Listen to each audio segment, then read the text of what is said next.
Hello, everyone. I saw that breath, that sigh. How lovely to see you and you and you and you. So let's see. I know Carola has to leave shortly, and Oh, Eileen was gonna try to drop in, but she's leaving for Israel tomorrow, so I don't know. And Rhonda was gonna be here, but they're somewhere in Arizona. And who else? Ahuva might be with the grandchildren, or she might join us. Anyway, it's just a very few of us today. So I'm glad to see everyone. I see Michelle's pooch, but now there's Michelle. yeah. So we are recording, so there are some people, and Mimi had dear childhood friends coming in. This was the only day they could get together. So I want to do a few things to help regulate our nervous systems in the light of everything that is going on right now. Obviously, I feel like I need it, and I saw your heads nodding. So, so we're going to begin with a chant that came through while I was on retreat. I'm going to share the screen so you can see the Hebrew, but I'll also put the English words in the chat for you.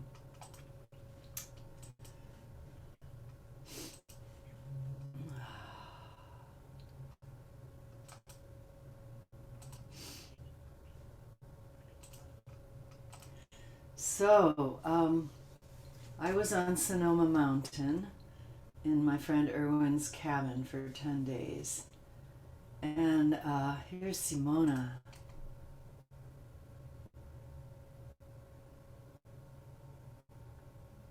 Welcome, Simona. We're just getting started. And we're learning this new chant. And it's sort of a companion piece to one that I have been sharing in the healing circle in the mornings, on Friday mornings, when we get together, which is the hand washing blessing that is said, not the one we say at meal times, but the one that's said first thing in the morning. Reshit Chochma Yirat Hashem. The beginning of wisdom is awe of the one. This came through as kind of a companion to that. I was feeling that we are in the month of Adar. We're almost on the cusp of Rosh Chodesh, between Adar 1 and Adar 2, our double dose of joy this year. We'll talk more about that. But I was feeling like if I could begin with a remembrance of joy, whatever that means to me in a given moment at the beginning of the day, and if I could then perhaps use that as a touchstone so that by the end of the day, I can feel whole. And we'll talk more about how joy is really a kind of shlemut, a kind of wholeness. It doesn't leave anything out. So here's how the chant goes. And I didn't put the words in the chat. Are people okay with just listening and looking at the Hebrew? It's not that many words. And even if you don't read the Hebrew, I think you'll pick it up with your ear. And this is the painting that I did to inspire myself to actually work with this practice.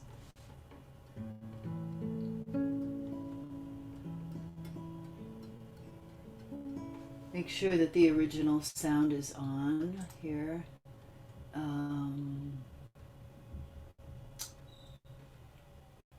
I can't see how to do it with the screen share. Can you hear the guitar? Yeah. Okay. Reshit hayom simcha, tachlit hayom shalom. So those are all the words. And that's the first line of it. So Reshit hayom simcha, the day begins in joy. Tachlit Hayom Shalom, and the day ends with wholeness or peace. And Tachlit is an interesting word. You probably know it more as tachlis, right? And it has several meanings. It can mean the end, but also it can mean the reason, in a way. The reason for, like, what is my goal? What is my end?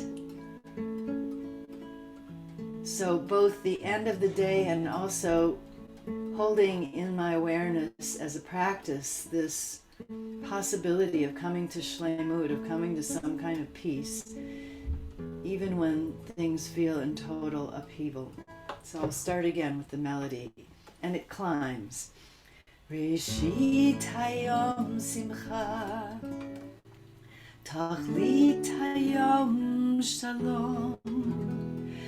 Reshit hayom simcha, tachlit hayom shalom. Reshit hayom simcha, tachlit hayom shalom.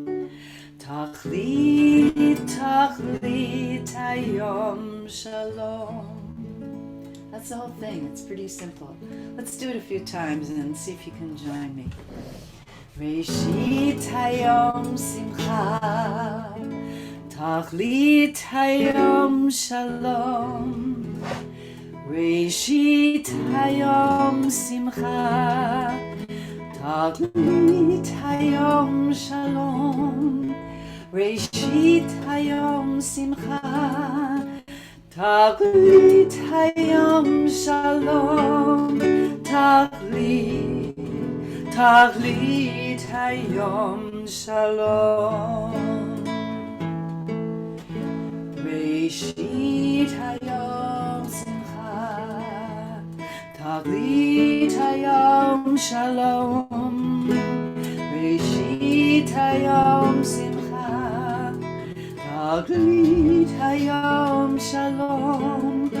Reshit hayom simcha, tachlit hayom shalom. Tachlit hayom shalom. One more time.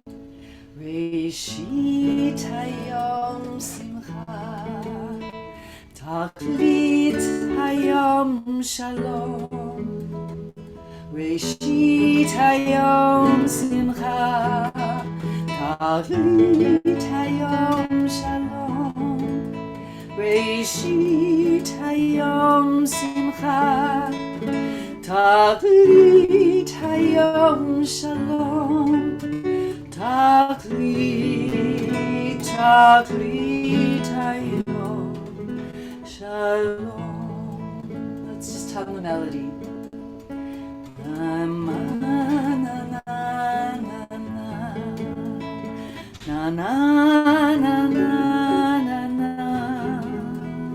na na na na na na.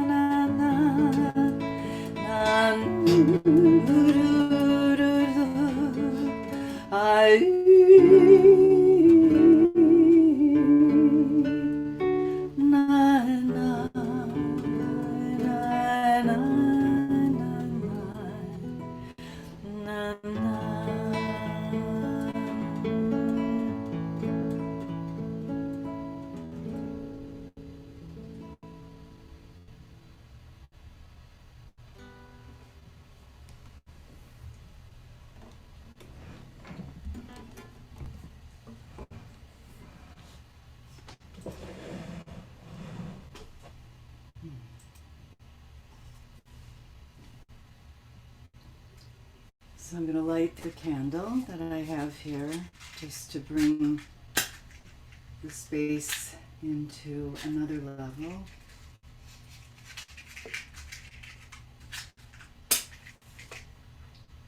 If you have one nearby, maybe you want to light a candle.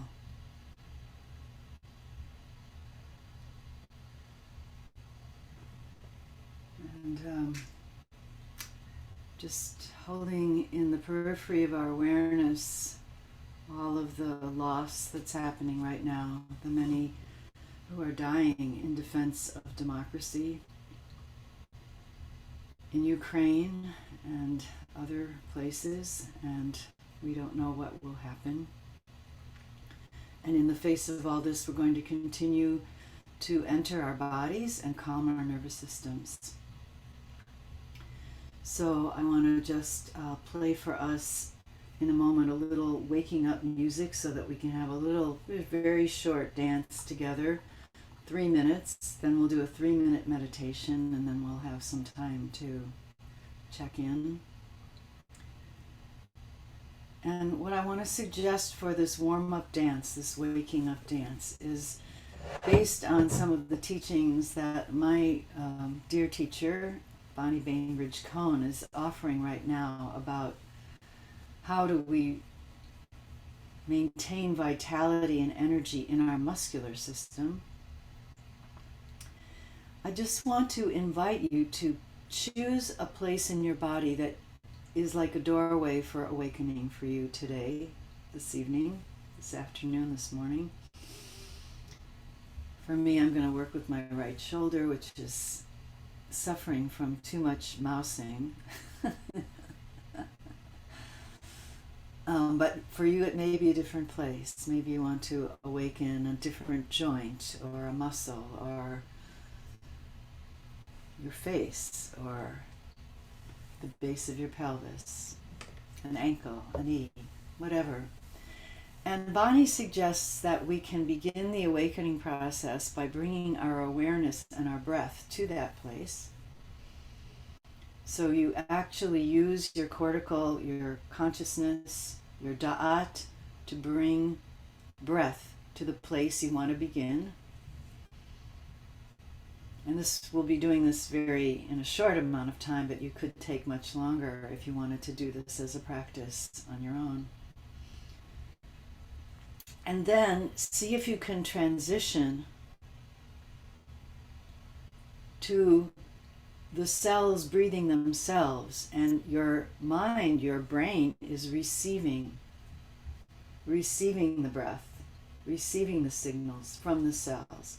And that's an actual transition in the nervous system, and it's very re-regulating. If you can release the cortex into the breath after you make the decision of where you want to go, and you can find that pathway. It's a kind of ratso v'sho between the central nervous system and the cells.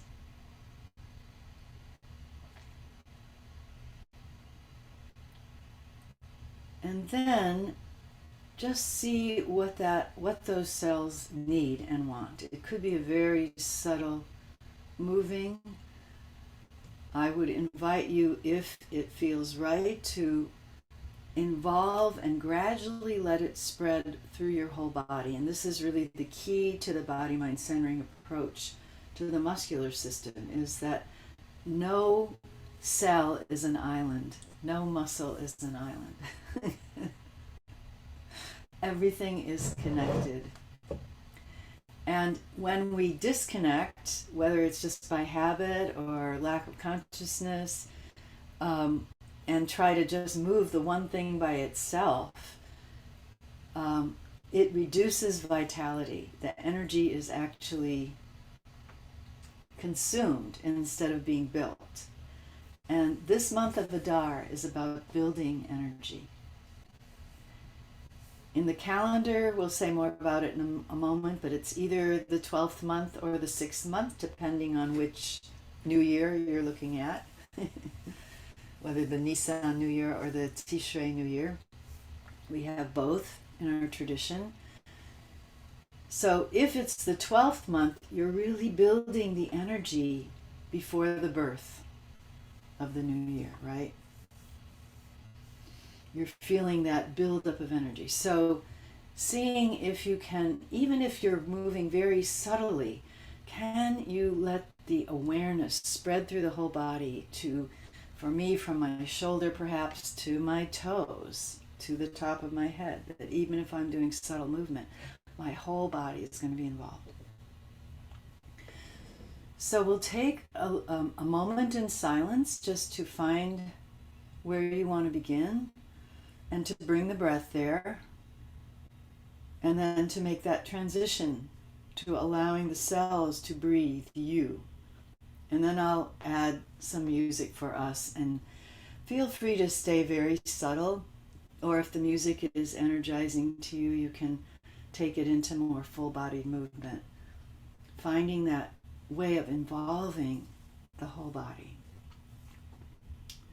So beginning with some silence.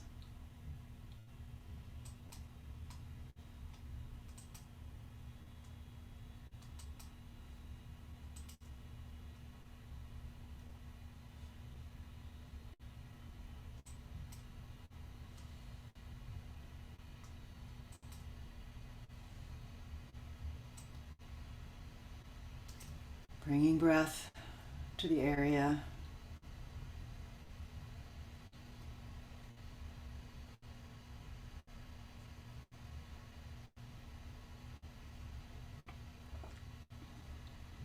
And perhaps even as you are focusing the breath in one area, you can notice that breathing itself is global through your whole body and beyond your body. So the whole body is breathing with a special awareness on those cells now in that area, that tissue.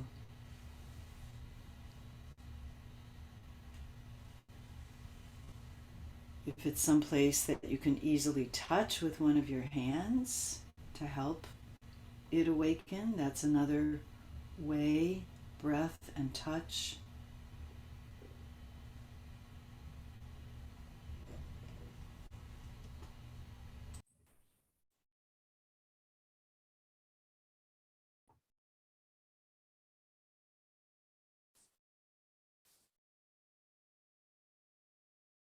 And then see if you can find that way to move from one part of your nervous system to another. Every cell has its own nervous system, in a way, its own communication system.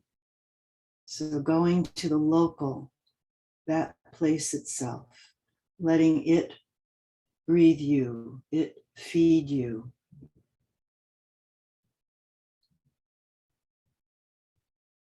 Cellular breathing.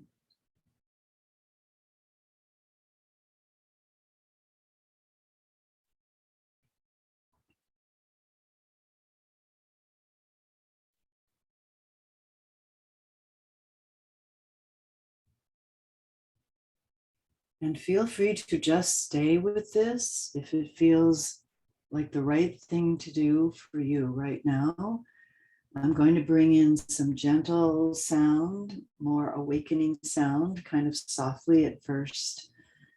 And you can let the sound inspire you, or you can simply stay with your own internal rhythm and seeing if you can begin to encompass more of the body in relationship with this doorway to awakening.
Gently find a pausing place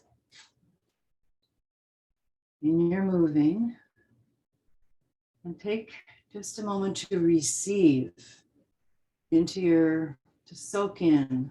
It's so important always to receive the gift of your moving, whether it was big or subtle, just to notice your whole body for a moment, what you notice, what is different, what has shifted.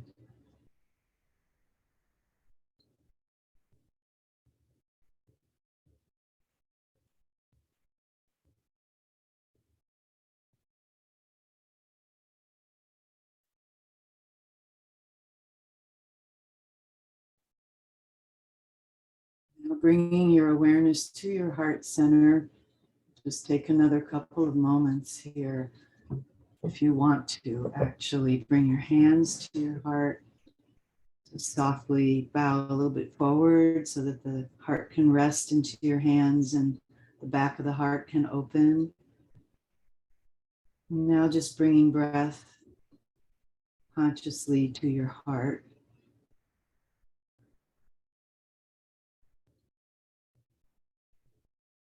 If you were moving a little more energetically, perhaps your heart is beating a little bit faster than it was when you were at rest. Just receiving your heart in whatever state and rhythm it is right now. Your heart is.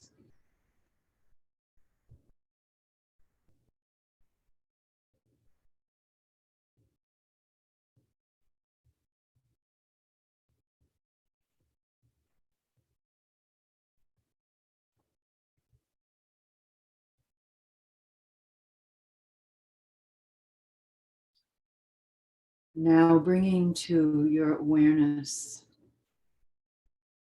something, some image of beauty and delight, something that gives you joy. Whether it's a flower, a place, a remembrance of a sunset or a sunrise, a color.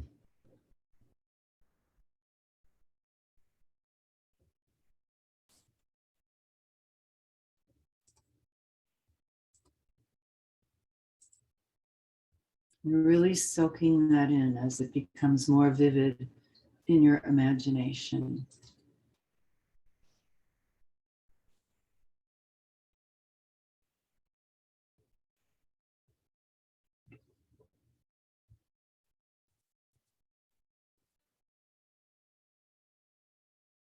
Just as you let the cells of your body inform your awareness, now letting this image of beauty inform your awareness, your physical state with each breath.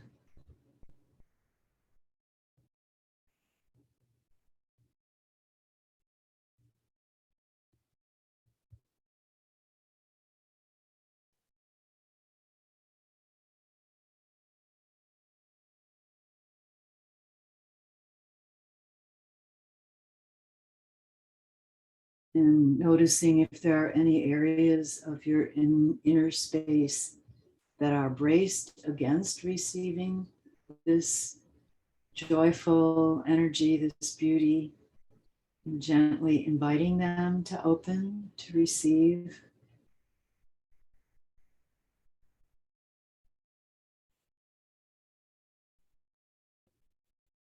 Your low belly, your kidney area, your neck, your jaw,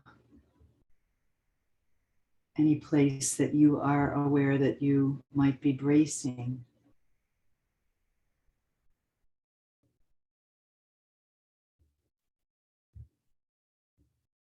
Let it in, let it soften.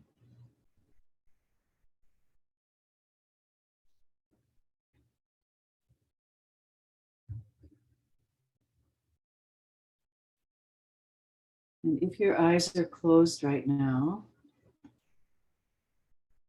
see if you can gently, easily let them come a little bit open.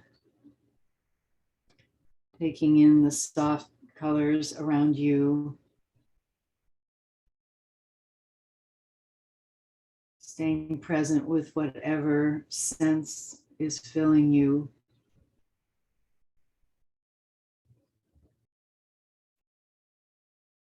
And if it feels like your eyes can come back to the screen, to just take in the words of Sister Joan Chittister. Beauty is a beacon in the mountain of the mind that calls us to a sense of everlasting now.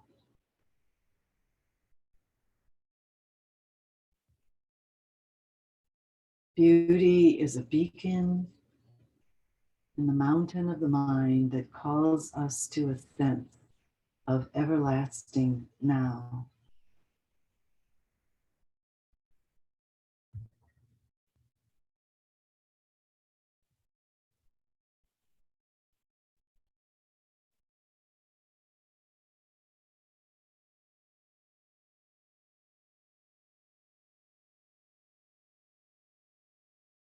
Just a couple of more breaths and we'll come back together.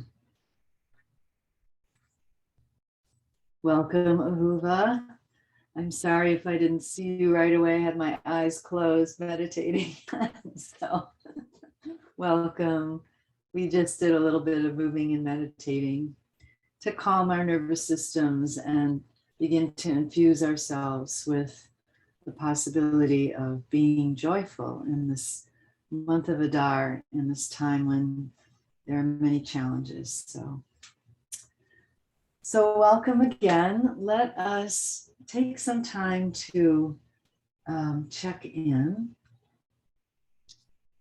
Just want to invite us to take 2 to 3 minutes each. We're a small group, so we can speak. And I know Carola has to go pretty soon, so maybe you could kick us off and then pass to the next person. And just, you might want to share if there was anything that came up in the moving, if there's a way that you're accessing joy right now, even in the midst of everything. Yeah, thank you anyway. And so I'm always so touched by the synchronicities, because for me, I do this similar practice of filling myself with a memory of joy or quality of joy. And then there is a saying, I think it's by the prophet Jesaja, go out in joy and return in peace. I will look it up, but that is my mantra. So go out in joy and return in peace. And but since you offered it and we did the movement with this spot of, at least for me, of tightness, I'm so aware that I have a tendency to withdraw, to tighten, and then to explode at a certain point. So I'm really practicing finding the middle or the balance. And so I'm following Bonnie's class. And for me, this right tone from the inside out is so helpful and powerful. And well, my tightness is especially in the liver, kidney area. And I realized that I really have to help myself to rest in the bowl, the pelvic floor. If I allow myself to really calm down or calm and be present there, then this tightening doesn't need to happen at all. You know, my body somehow finds a different way of moving and balancing. So again, thank you. And what touched me today very much is that I saw on Facebook a message that the Ukraine has the sunflower as its symbol. And I saw also a picture of a woman offering a sunflower seed to a soldier with the message, please eat it or plant it and nourish life. And that to me had touched me. And for me, my inner practice is to allow the light and love and the sunlight be like a sunflower. So my tree, when I do my practices with the tree of life at the moment, it's a sunflower tree. You know, yeah, somehow and even now I realize I need to bring it into myself even, you know, like I make a picture and I see a whole landscape, but in essence, it's really inner raising, allowing it to be alive inside me. And I'm very out of balance. So I need this kind of practice very much. I'm touched, I'm oversensitive, lots of stories, lots of misinterpretations, actions, the whole dynamic of Putin is bringing out so much of this false masculinity and it's all over. So I'm really quite out of balance. So this bowl, pelvic floor, trusting, yeah. And Bonnie seeing Bonnie move, you know, only seeing her move, not even understanding all her teaching, but see her move at 80 years old and showing the difference between this tightening and, you know, mechanical movement, and then how she from cellular breathing moves. That's such a gift for me as such. You know, and so nourishing. Oh yeah, I can learn with my 75 years to move totally differently and flow, you know, respond differently also. With if people attack me, I say, oh, okay, is that what you think? Instead of immediately defending or getting back. Yeah. I don't know. It's powerful. So I'm blessed with all those meetings, you know, and you holding the field as well, although we are a small group. So thank you so much for that. And I drop out because there is a teaching by Pierre Zia of the Sufi community, the Inayati community, about whirling, about the movement, spiraling and alchemical work. And he is doing it with music and movement. So that's where I like to connect there and follow his teachings. So thank you all and be well. I wish you so much health and blessings because we all need it so much. Thank you, Carola. Thank you. And bring our energy to the whirling circle too. Yeah. And we'll be fed by you. Yeah. So anyone want to follow up and continue checking in?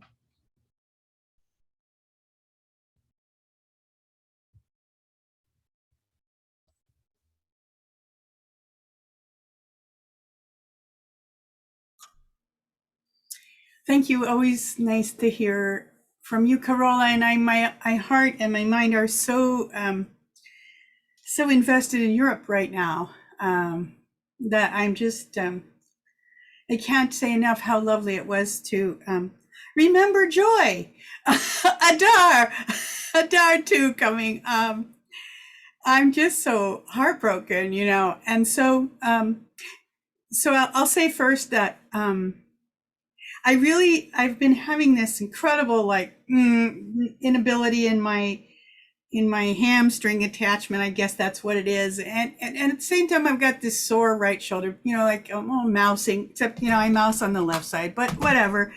It's just sitting and whatever it is. And so I concentrated on the left hip. And as I listened to your voice and sort of found myself breathing into it, not really my hip, but underneath the hip, I felt like it eventually it connected up here to my neck. And I said, oh, right, there's something going on here that's like, it's going across my body. And it feels relieved. I mean, not gone, but relieved. And so that was interesting. And then Carola made me think about the ways in which, where you said, where are you holding? Oh, right.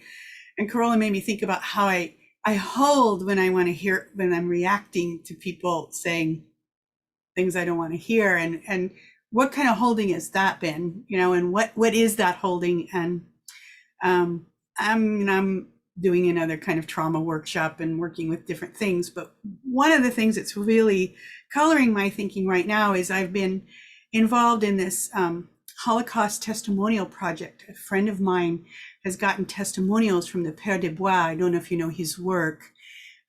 His first book was called Holocaust by Bullets.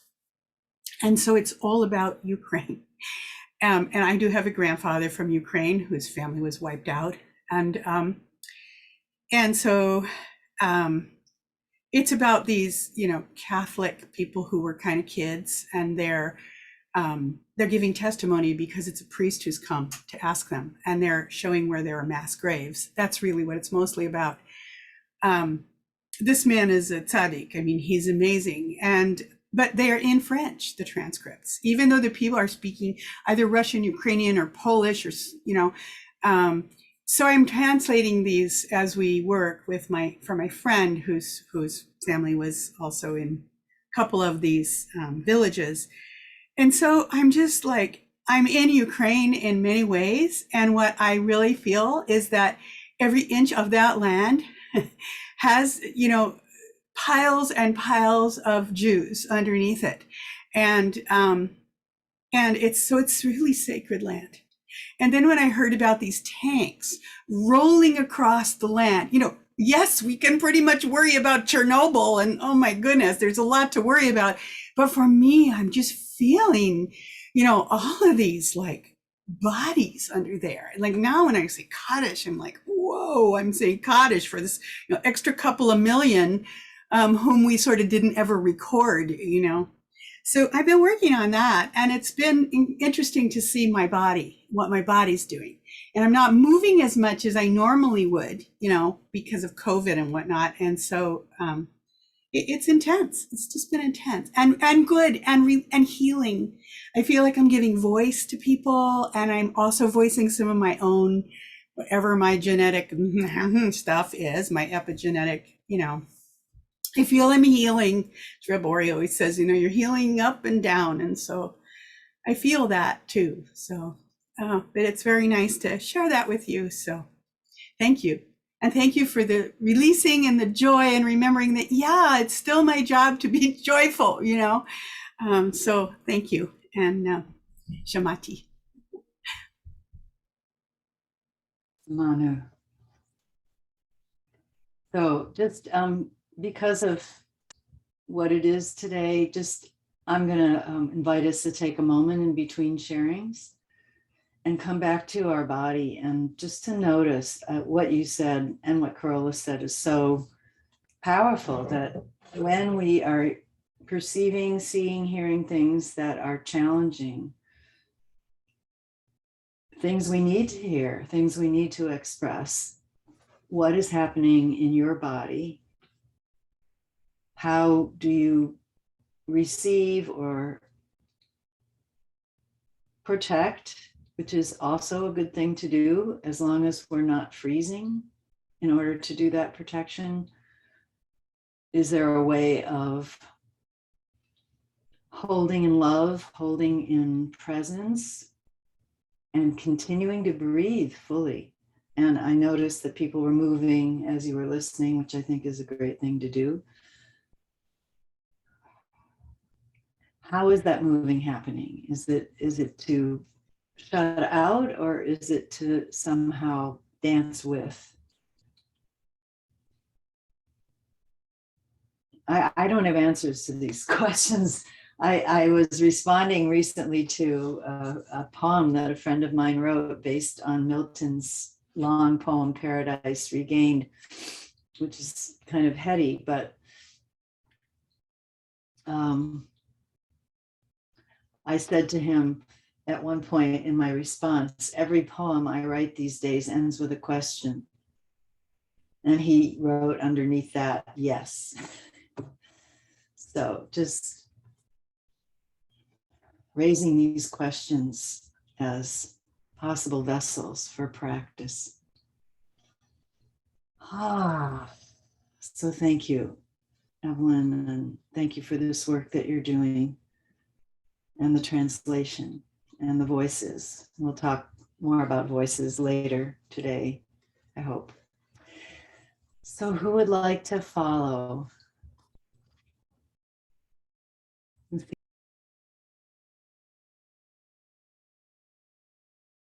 I can share. I'll share a little bit. Kind of backing up on Evelyn and everybody. I mean, I'm just always amazed at the synchronicities. Like we're in similar consciousness. It's quite amazing. And so personal suffering, collective suffering, definitely joy, all of those are pulses. My mom was born outside of Odessa and escaped from pogroms when she was 4 to 6, coming to this country. So I also have roots there. And that's been touching me quite a bit. And also just thinking of all the, there's a lot of Jews there now. And I've been reading about a lot of the Jews and their stories. And just, again, just resonating with, the sacredness, I mean, Rabbi Nachman and Uman and, just the energy of that whole area as the seed of the mystical traditions we work with and the destruction. So I've been resonating with that, and your comment about sacred ground, I'm just going to ditto. Like it's just really very strong for me. And also, my great-grandfather, I have heard, was a Kabbalist near the Baltic Sea, not the Black Sea. So like Russia's sort of, I'm Russia on both ends. And so that's, and I've also been having a tremendous amount of physical pain, hip, lower back, hip, back and forth, which is why I'm going to be probably standing a bunch because sitting makes it worse. So if you see me off screen or down, don't take it personally. I'm just trying to tune into the body. And that's what I worked with during the guided movement meditation. And it was sweet to have I basically was having more of a cellular dialogue between the areas because they go back and forth. One gets better when the other one gets worse. So I was using the whole area of my body as a cellular dialogue, and then with the rest of my body, and learned some things that were pretty good, I think. The one thing I'll mention also that I've been working with is as a teaching that I've heard.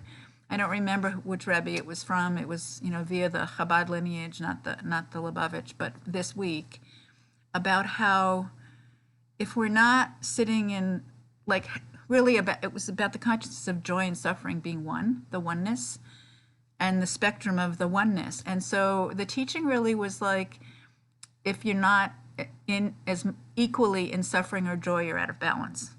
Not that we should suffer, but that it's real in the world, and joy is also real. And I do tend to go into the suffering side more when there's things to hook onto. And I actually, in the last month or so, have also been working a lot on the epigenetics of my ancestry and the suffering that they went through. And even before this Ukraine thing happened, I'd been working on that, and in all kinds of ways. And that I had felt that healing happening, and it is hard to, with that kind of history, stay with the joy piece, in a way that's sustainable. I mean, but what I'm saying is that I have come to a much better place of realizing it's not about it being sustainable. It's about holding it at the same time. And so my practice has really been to consciously try to, with being a dar, is to try to consciously bring it into my body as well, and into, if I'm feeling more suffering, I'm like, okay, where's the balance? Where can I find that balance? And trying to hold that consciousness as a stream in the place of no separation, because it's not like the suffering is going to be getting any easier in the world or in my body. And so, how do I really allow my mind and my cells to be in more harmony about it and in more balance? So yeah, all of what we've done was beautiful, and thank you for that beginning chant as well. It was really lovely. And actually, I'll share one other quick teaching that I just learned. I've been studying the letter Kaf. So just a little tidbit. This was from Rabbi Ginsburg book, of like starting the day with, because Kaf is about the palm. Starting the day, the first thing in the morning, just putting your hand on your hand and dedicating your hands to the work of God. To what is God wanting from me today? I dedicate myself to this, whatever needs to come through. So it's a very easy practice to remember to do. And I've started to incorporate that a little bit in the morning. And that also helps to sort of start that, joy coming from the bigger perspective. It's not just about me and my body and how it hurts. So, Dibarti. Manu, thank you so much, Simona. Yeah. We'll keep building on this. And I was really also struck, Carola, when you brought that quote from prophets, which I wasn't consciously aware of, but it obviously was the same idea coming through, about going out in joy and returning in shalom, and starting with this also, the Kaf. And I wonder what the paired practice at night might be with the hand. Something to think about. Whoops, you're muted, Simona. The letter that is completion, and shalem is often taf, the end, the completion of the alphabet. So I don't know the gesture, but that would be the letter that would come to me about that. Okay, something to think about. Thank you. Okay, and Rivka, is your hand going up?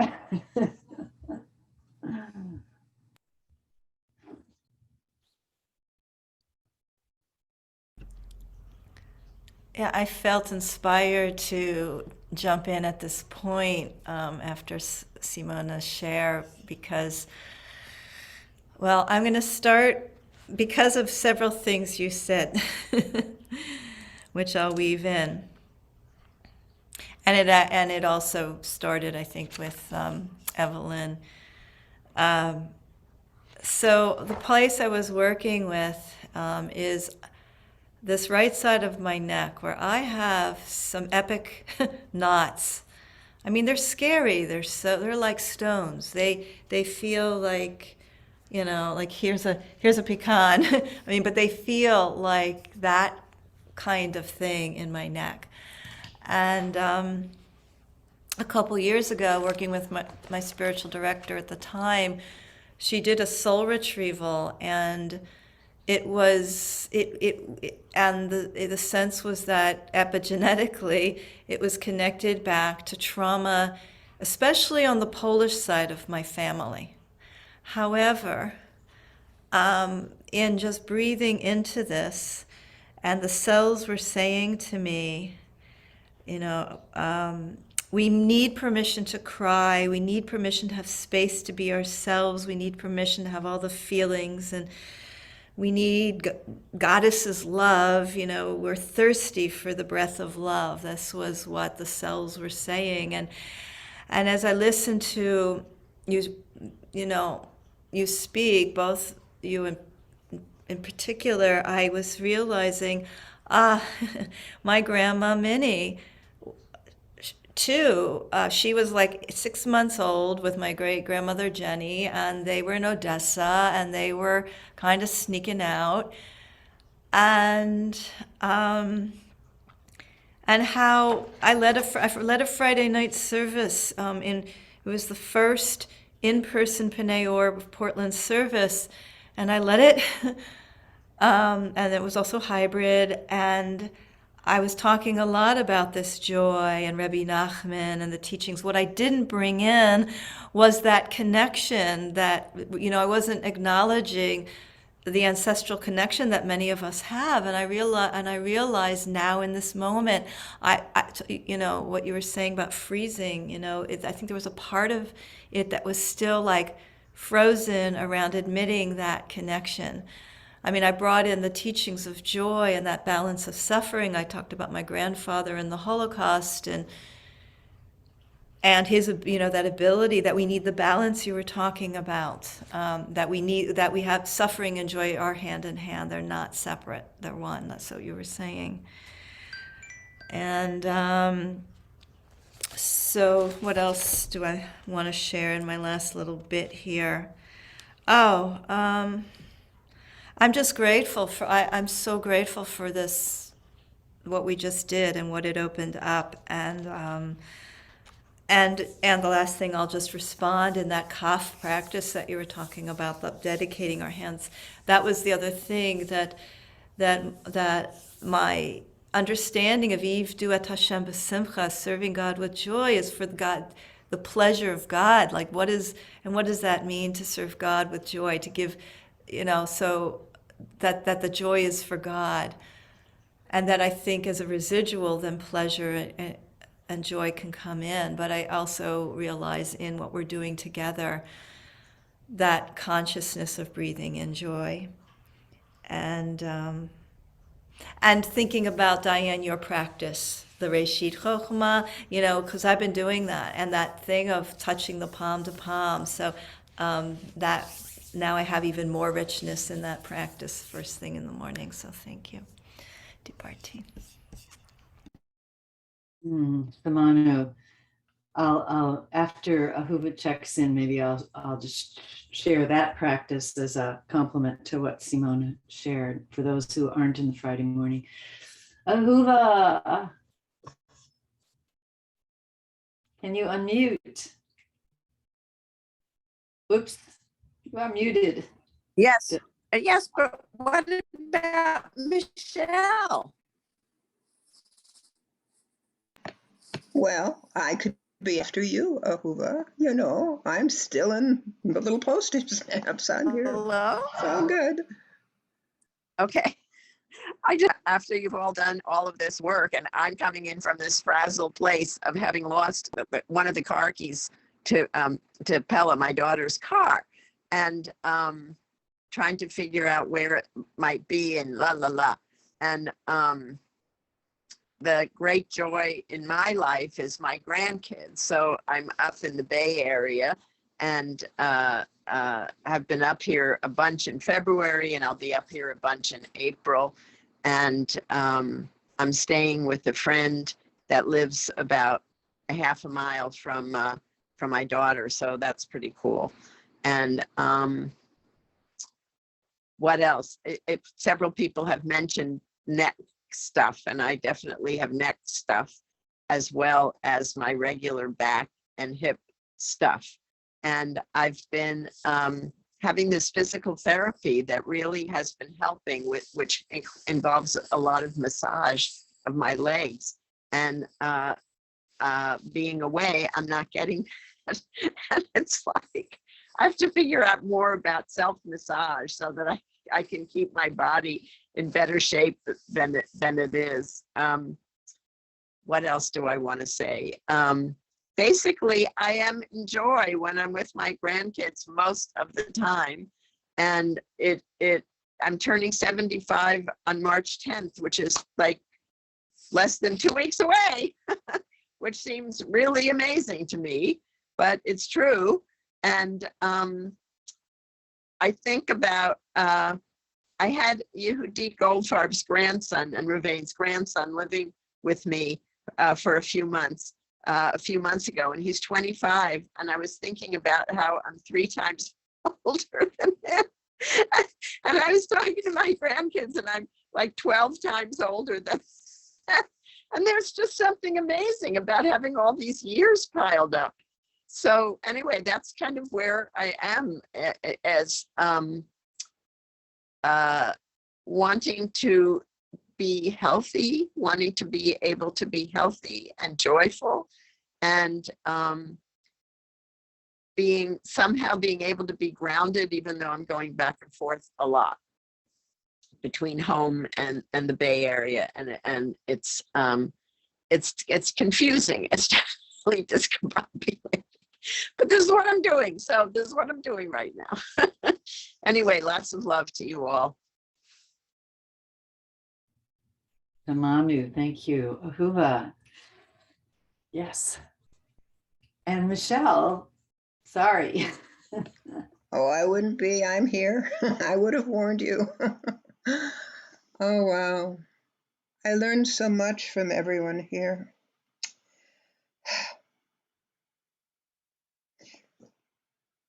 I have a new dog, and whenever I am doing something important like dancing, she decides to dance with me, or come run and sit on my lap or give me kisses.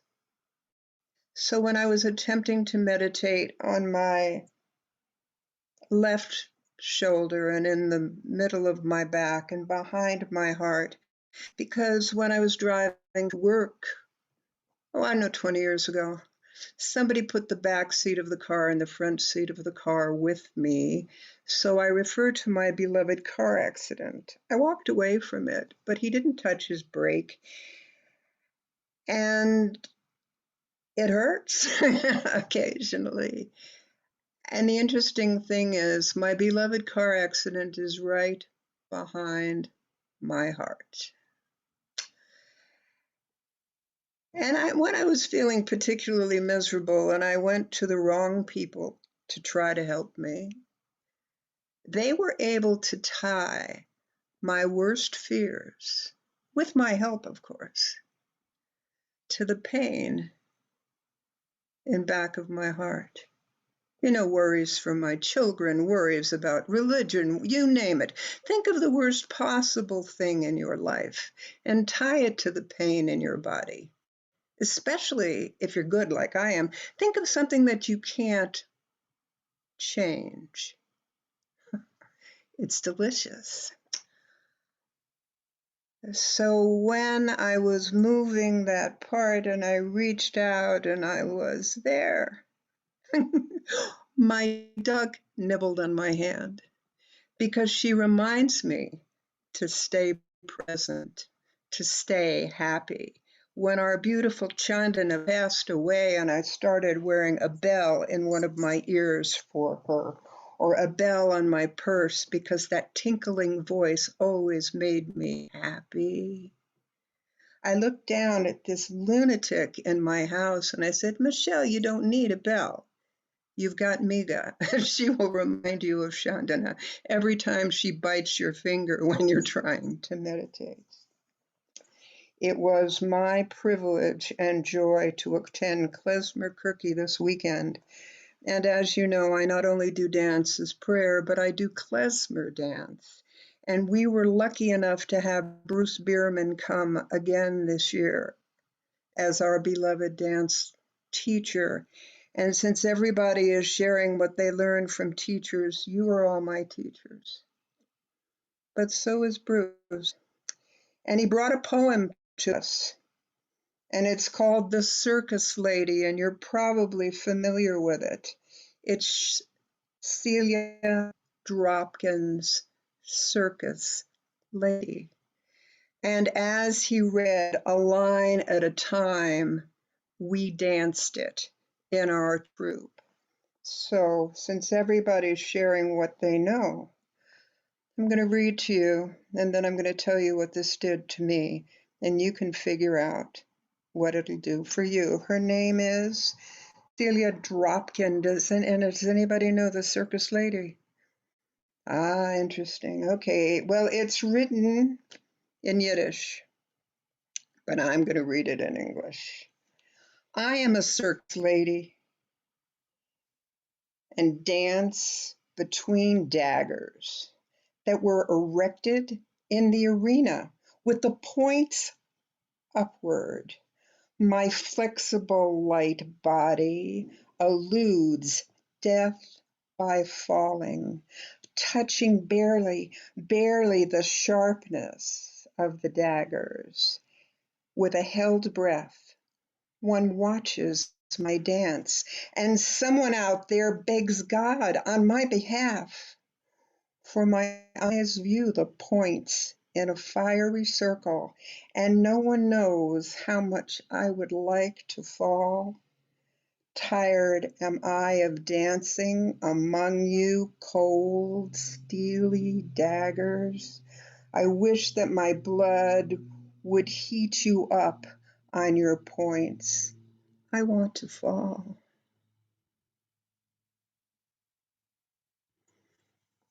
I danced that with my dance troupe, and I found myself crying because I visit my friend up the street who was sent home in hospice, and occasionally when her son and her grandson aren't in the room, she looks at me and she says, I'm tired. That's what the poem did for me. That's what this group does for me. Every time you say something, it's a poem that I take inside myself. I let it run through me like warm honey. I run it through my hair, I run it through my mind, and that's why I'm here. Thank you.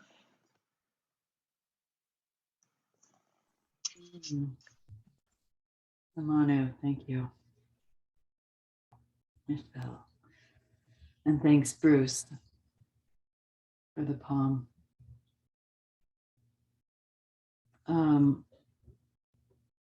We have also someone here in the Bay Area whom Bruce is quite close with, and some of you may know Susan Felix, who has been speaking similarly.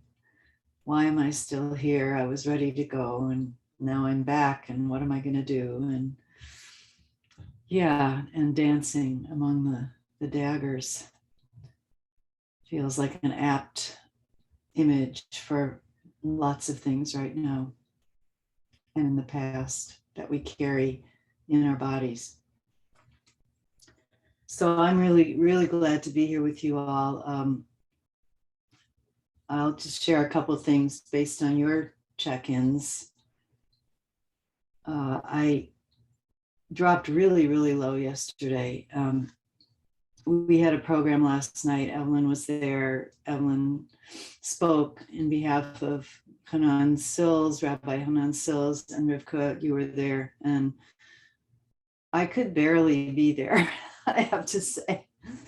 And we had 5 to 7 minutes to speak about these people who have changed our lives. It was very challenging for me. I'm glad that at Ohala we had a chance to, I spoke for Richard Kaplan, and we had a chance to really spend, 2.5 hours honoring Richard at the Ohala conference. But each of these people who was spoken about last night, and then there were maybe 20 folks who have passed away, who were teachers and leaders in Aleph, and many more people, or a number more people who weren't spoken about last night, but 5 to 7 minutes doesn't do it. So I think I was very depressed on a number of levels about that, about coming off of my retreat into that.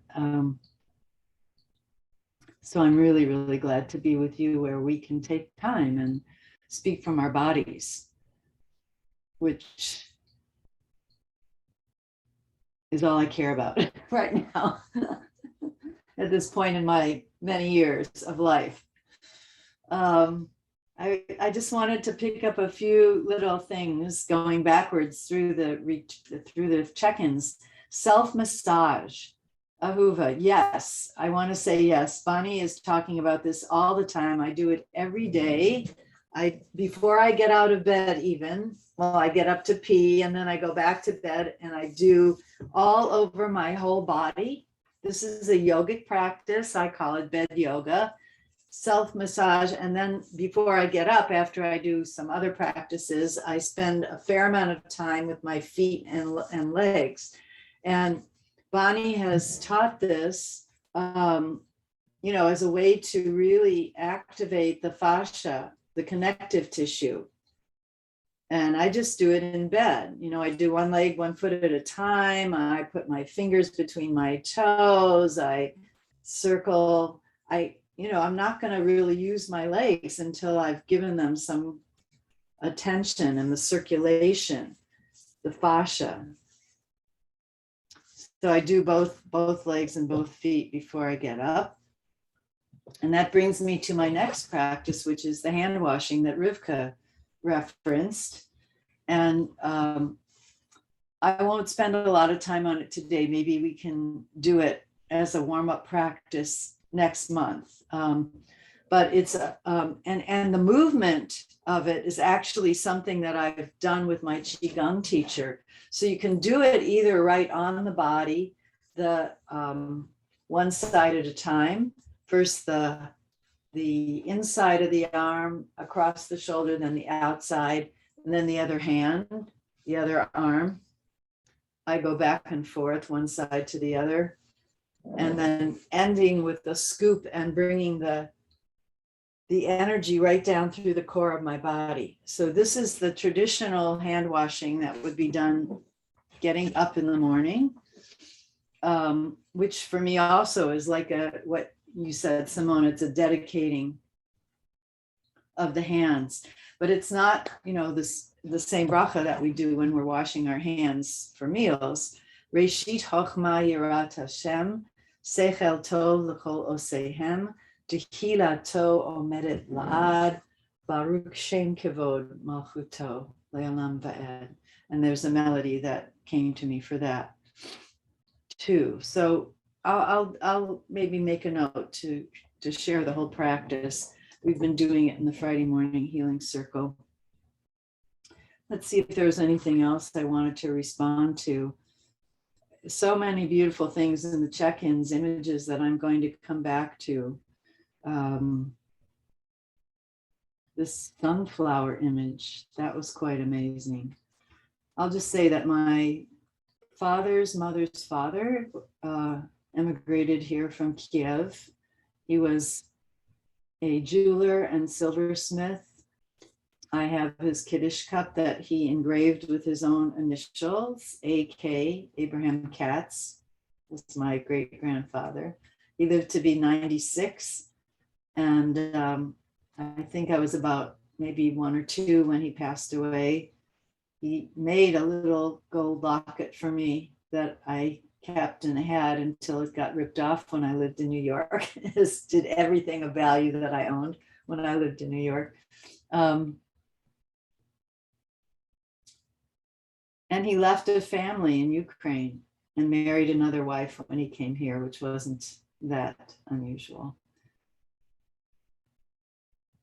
And then I guess the wife he married here then died, and he married yet another woman who was my grandmother's stepmother. And what both you and Evelyn and Simona said about the sacred land and all the people, I mean, yes, Uman, Rabbi Nachman, and Medjugorje, and the Baal Shem Tov, and the roots of Hasidism, the Hasidism that sources us, are there in that land. And those people they are resisting. They are right now, they are the dike, the bulwark, the place where democracy is resisting authoritarianism in the world. And it's not just 3 days ago, it's been going on for years and years and years, the assault. And the countries some of the countries that were satellites, that like Hungary, had a short period of democratic government, and then authoritarianism has taken root again, taken over there again, and Poland. And in the days when the Baal Shem Tov was in Medjugorje, it was called Poland. I mean, that part of the world has changed jurisdictions many, many times. And I was taking a walk the other day with my friend Erwin, and came flooding back my memories of working in Hungary for a month at a time, twice in the mid 1990s. And the first trip I did was able to get a visa for Ukraine, which was not easy to do. That was the year 1994 that the first women's mission from this country of American women went to Kiev to meet with Jewish women in Ukraine who didn't know anything about Judaism but wanted to support them. And that was the beginning of Project Kesher, which is one of the I think I sent out their website that they are creating a fund to help Jewish women and children right now, as are many other places. But and I did Nancy Katz from our group was in that first mission, along with a very dear friend of mine from Minneapolis. Diane, I missed the website because you froze a little bit. You're sort of frozen now. I sent it out in an email earlier in the week. Okay, thanks. So I'll send it again, but I told Erwin the story of how I got this visa through Project Kesher, even though I wasn't going on Project Kesher, but they were able to attach me to their group and get me a visa. But once I got to Hungary, there was no way to get to Ukraine. The village that my mother's grandfather, maternal grandfather, came from was Hungarian, but it's now in Ukraine, in southern Ukraine, just over the border. And it's a long story of, I was able to get there. A friend who was Hungarian friend who was sponsoring me drove me there. That was the only way to get there. Was no public transportation between Hungary and Ukraine then, 1994. And it was a very, very powerful, life-changing trip. And later, these are the kinds of synchronies that are in our blood. I was visiting our dear friend Latifa's house. Simona knows this story. And I was telling this story to Latifa in the kitchen. And when she heard me say the name of the town that my great grandfather came from, which was Hungary, now Ukraine, she started yelling to her husband upstairs, Peter, Peter, come down, come down. And it turns out that Peter's mother was from this same town and had survived the war in the town. And the friend, close family friend who eventually left, had escaped and became a rabbi, trained in the US, but became a rabbi in England. His daughter was a documentary filmmaker, and she made a documentary of him going back to the town in 1989, which we found online. And he was there only 5 years before I was there. So I was just like, and it's a long story. Someday I'll tell you more of it. And I have a video of the visit that I made to that town and the Jewish cemetery there. And it's quite powerful. So it's peripheral, but I do feel so strongly in my body what's happening, and all the more reason that I need to rebalance my nervous system on a more than daily basis at this point. We don't know what's going to happen. We want to be supportive. This is a much larger global assault, really, that's happening right now, and it has been for quite a while. So, how do we celebrate Purim? That's the question that I will leave you with as we take a 5-minute break. And when we come back, we'll look at Adar. I do want to get to the vocalizing. I don't know if we'll make it today. At some point, we'll make it. Voicing the whole body, voicing with the whole body, sounding, and the sound meditations are, this is really what the Baal Shem Tov was into. At least this is what Bert is really finding from his many, many years of research. So I do want to get there, but let's just take a couple minutes, 5-minute break. Yes. Can I just say one thing to those of two of you, Rivka and Simona, you mentioned Odessa. I grew up understanding it. My grandfather was from Odessa, but now I know from having looked at very early census records that he lived in a little village, you know, close to Odessa, like you would say if you were living in Sylmar, that you were from LA. And so I encourage you to look up some records in your multiple free hours. And I could probably get you some guidance on that, but it's really interesting to say, oh, it was this little village. It really wasn't the big city. So just sharing that. Thank you. We'll take our break. Thank you, Evelyn. Yeah. Thank you. Yeah. So let's just take a 5-minute break and we'll come back. I'll call you back.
Inviting you to find your way back, a little movement break here.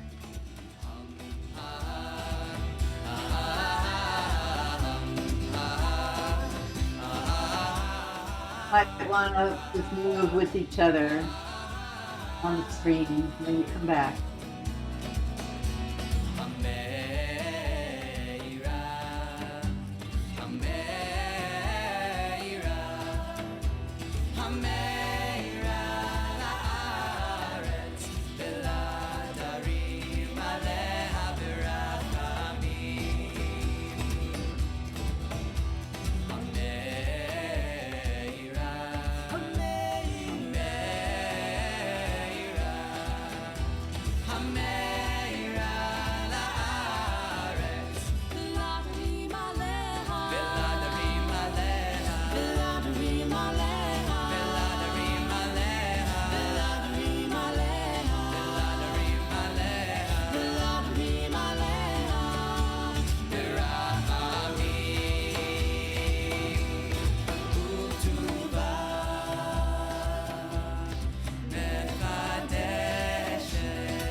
Could do that again for another few rounds, huh?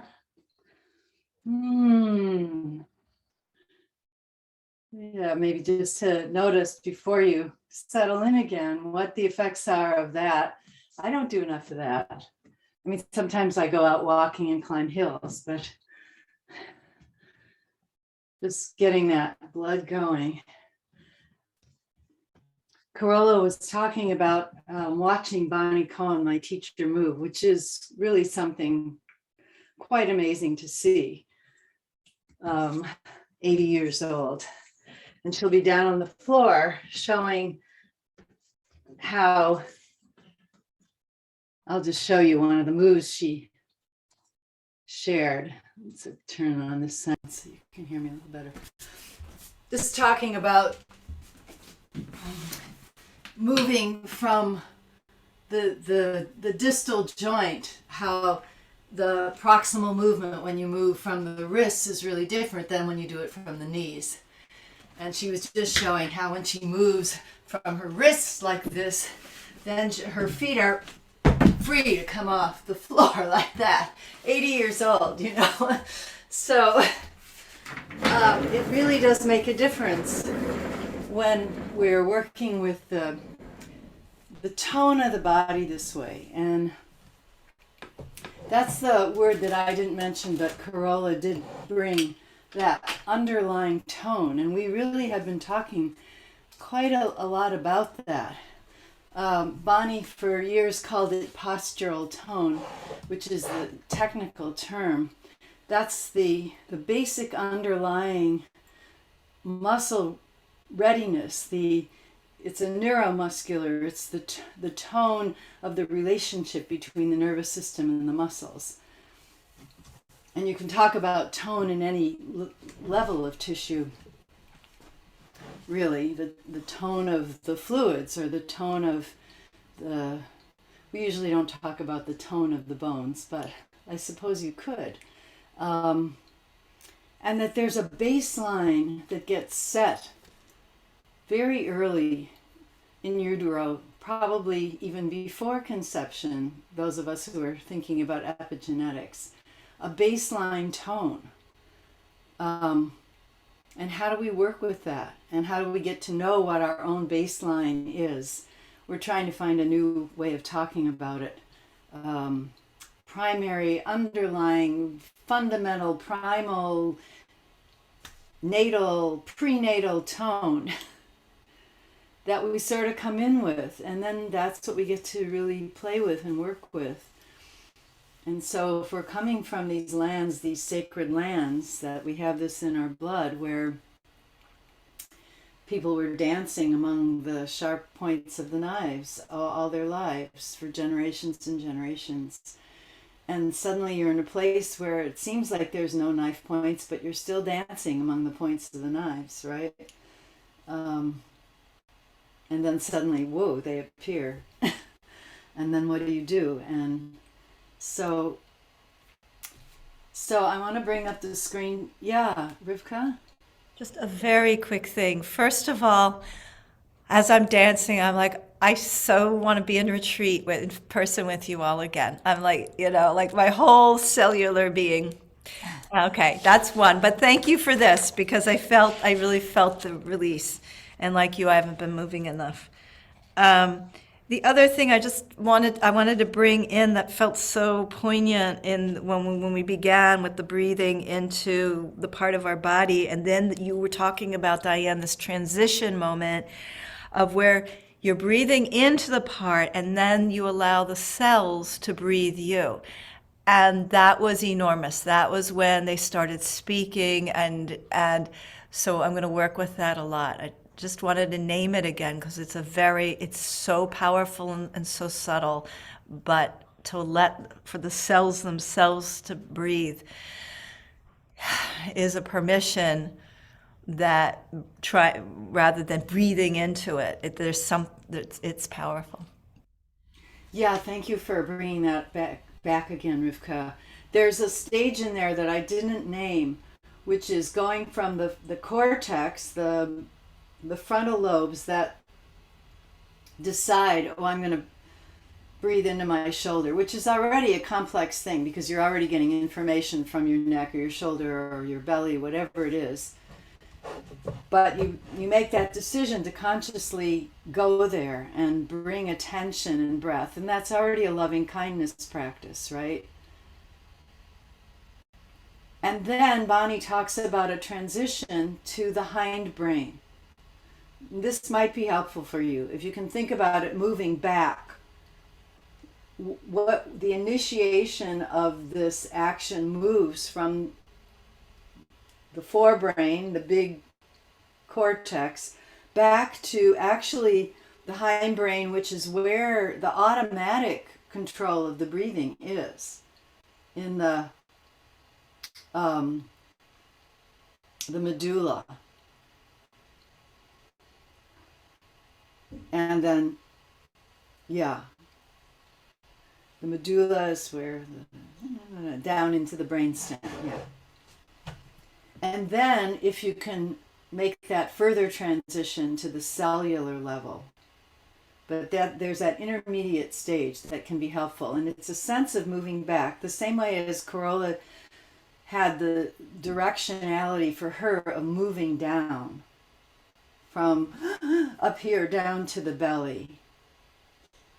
And these are all different approaches to regulating really the tone of the nervous system and the neuromuscular system, which of course is also connected to our organs. And we didn't talk about the vagus nerve. That's a whole other place that we can begin to go. And then when we dance together, we're activating the internal vagus nerve, which is the relational, looking at each other's faces and getting that kind of inspiration. So that's another way of regulating. So we can go inward and attend at that deep level. And that's like, then we can go out in joy and then we can return in peace. And it's a loop that gets set through community, which, we can infect each other with fear as well, or with depression, and or with joy, which, as many of you mentioned, does not exclude pain. So I want to look at the Adar screen for a minute that I made and talk to you about the insight that came to me about how we're going to do the 4 letters of the 4-letter name this month. That was something that I hadn't been opening my awareness to. So let me just share this screen.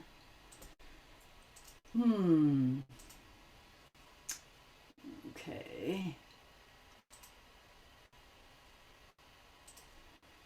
So here's the little screen I put together. This is based on the, Mindy Ribner's wonderful compilation of the Kabbalah month by month, which is drawing on Sefer Yetzirah. And, as I was putting this together, I was going, how am I going to do Adar this year? Adar. Adar 1, not only 1, but 2 Adars. So you can see a little bit here the, what did I do with my notes? I didn't even open them up. Hold on just a sec. Maybe I don't need them, but I'm going to find them anyway.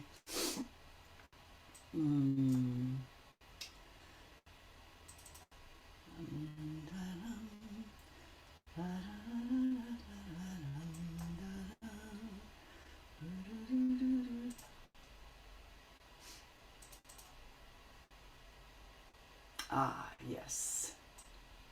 Just print these out quickly because they have a few things I wanted to call to our awareness.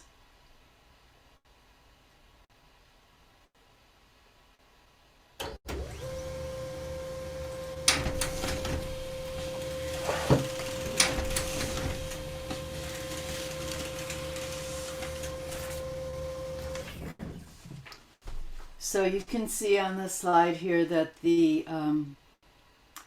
energy of the month is the joy of oneness, and the tikkun, the healing of the month, is the repair of joy and laughter.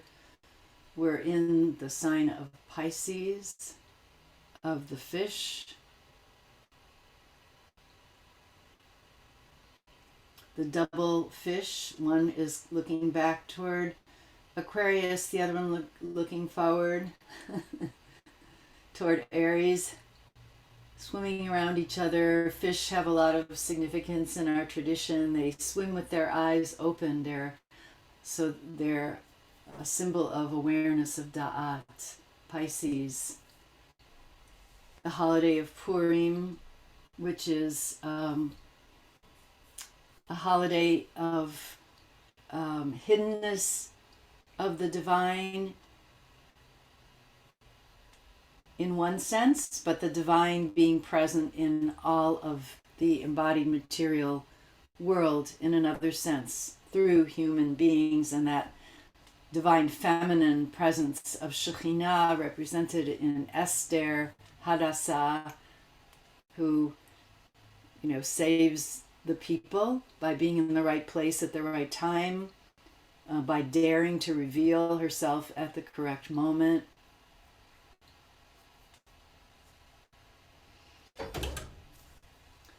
The letter is Kuf, which literally means monkey. Monkey mind, monkeying around. This picture I found is a monkey taking a selfie of itself, believe it or not. It figured out how to do this with somebody's cell phone. I don't know.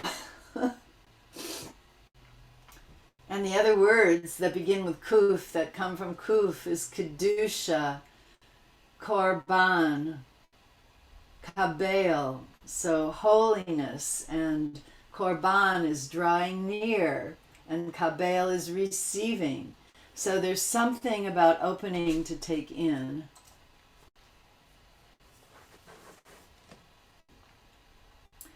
In this month of Adar. Years ago, I did a class with Shefa, with Reb Shefa, on the 10 qualities of joy in the Tanakh and rabbinic literature. I don't know, Ahuva might have been in that class too. I think it was in San Diego. And Shefa named all these different names we have for joy in our tradition, in the Tanakh and rabbinic literature, different qualities of joy. I'm just going to read this list and I'll send it to you later. Gila, rolling waves of movement of the life force. Rina, piercing song of joy. Sason, the voice that calls you to joy. Simcha, heartful, radiating joy, uplifted joy. Aliz, erotic, wild, out there, raucous joy. That's kind of the Purim joy. Oneg, delight, pleasure, tender, amorous joy. Noam, calm, mature joy that has space for the full range of emotions in it, including sadness. Ditsa, dancing, leaping, springing joy. Chedva, clear, focused joy. And Osher, richness, bounty, overflowing joyousness. This is a quote from Shefa. The cultivation of joy is an ongoing process of calling in more energy than you can handle, breaking the vessel apart, and reforming a bigger, stronger vessel more able to handle the energy. There is a river of joy under the surface of life. The spiritual practice of joy involves developing pipelines to tap into the river. The pipelines are built through awareness, meditation, and translated into action. And here are a few words about joy from the Book of Joy, Dalai Lama and Desmond Tutu.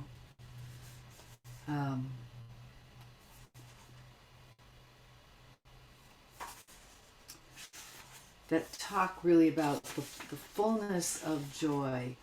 Their joy is clearly not easy or superficial, but a joy that is burnished by the fire of adversity, oppression, and struggle. The Dalai Lama and the Archbishop remind us that joy is in fact our birthright and even more fundamental than happiness. We can transform joy from an ephemeral state into an enduring trait, from a fleeting feeling into a lasting way of being? How do we embrace the reality of our lives, deny nothing, but transcend the pain and suffering that is inescapable? And even when our lives are good, how do we live in joy when so many others are suffering? When crushing poverty robs people of their future, when violence and terror fill our streets, and when ecological devastation endangers the very possibility of our planet. This book, which is the Book of Joy, is an attempt to answer these questions and many more. And so I will, my plan is to actually be teaching a course based on the 8 pillars of joy from this book, the Book of Joy, and connecting those with many, many Jewish sources as well. So here we are in this month when this is our repair and this is our energetic support. The tribe is Naphtali. Naphtali was, I believe, the second son that was born of Bilhah, the serving maid of Rachel, of Rachel. And Naphtali has the blessing of moving very quickly and of being connected with the sea, the ocean, which is a symbol for so many things, including the Torah and including Ein Sof, God, God's self. And Naphtali is able to move quickly. In a sense, you could say, I've noticed this when I do my preparation, my spiritual work, even though I feel like I'm not accomplishing anything, I'm then suddenly able, when I come through that place of really being present with what needs to be attended to spiritually and emotionally, physically, then I can get things done really quickly, even though my fear is that I'm not getting anything done at all. So this is a month for completing projects, not for starting things, but for bringing things to fruition, according to the Kabbalah.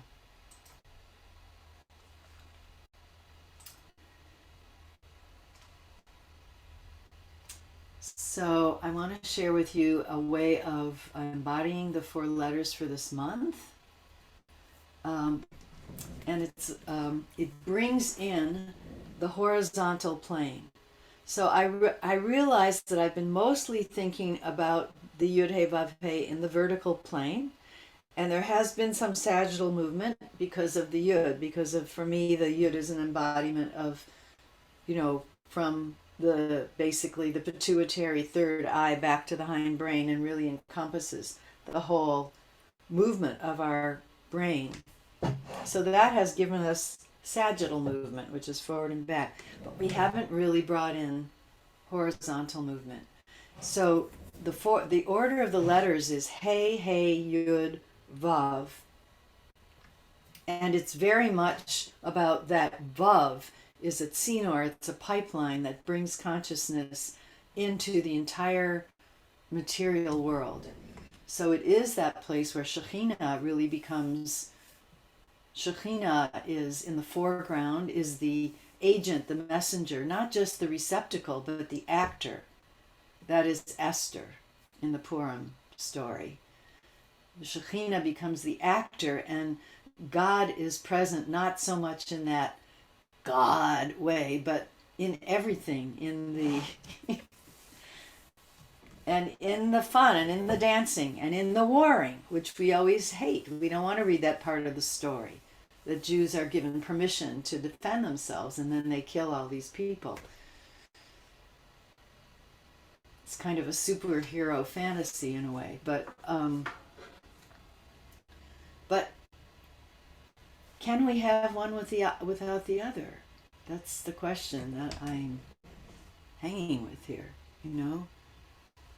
What is required of us? I don't have answers, but would the story be complete if it was just singing and dancing and partying and not the other side, not the gallows, not the war. I mean, this is supposedly the only holiday that remains in the time of the Mashiach. And why? I mean, you have to do some fancy dancing to say why, but why is because the sages say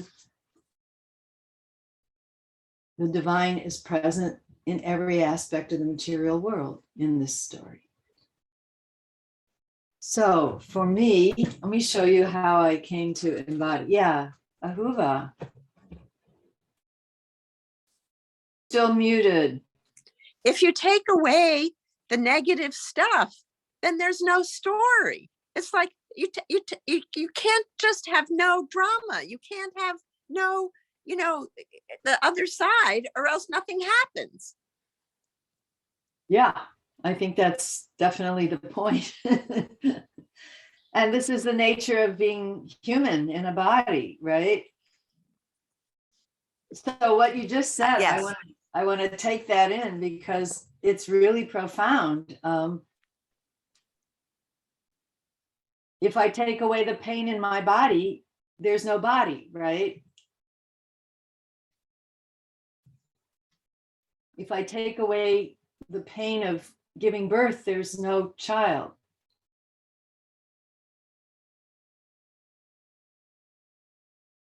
It's a hard one. So in Purim, we celebrate all of it, but we celebrate it by transcending it with, some people do it with alcohol. We have to find other ways. But that's the point, is to encompass all of it and then the bigger picture of it.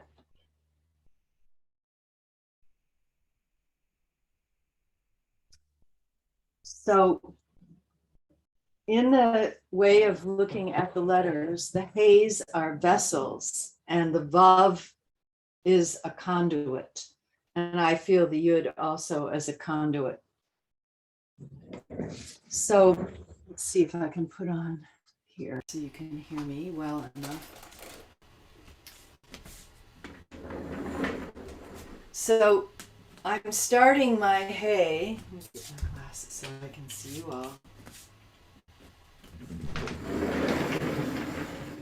With the sides of the hay coming up, the upper hay here, and then I'm doing the crossbar of the hay up here, and I'm leaving that opening for the infinite to come through here, and then I'm bringing it back down to the level of Bria. So this is the first world up here is Atzilut. The first hay is in Atzilut. Then the second hay in Bria is going to be the one that comes out into community, into the horizontal. It's lying on a table here at the level for me of about my eyes, my face. I'm doing it here. The opening is here. The conduit is from community coming in. And then I'm bringing that back. And then my head goes forward with the Yud, is the next letter. And then I'm bringing my fingers right to my third eye, which is that kind of ending of the Yud here. And I'm actually drawing this conduit down from my third eye toward the earth, bringing down all of that which has been received. So that's the Vav. And then I start, and you can go all the way down, or you can go a little way down. You can just do it with your hands, however far that works for your body. And then you come up to start again. So it goes, hey, hey, Yud, Vav. Coming back up on an in-breath, taking time to breathe and receive. Hey, hey, Hey. Bringing it back in. Take another breath. Yud Vav. Drawing it back up, breathing in. Taking time. Hey. Hey.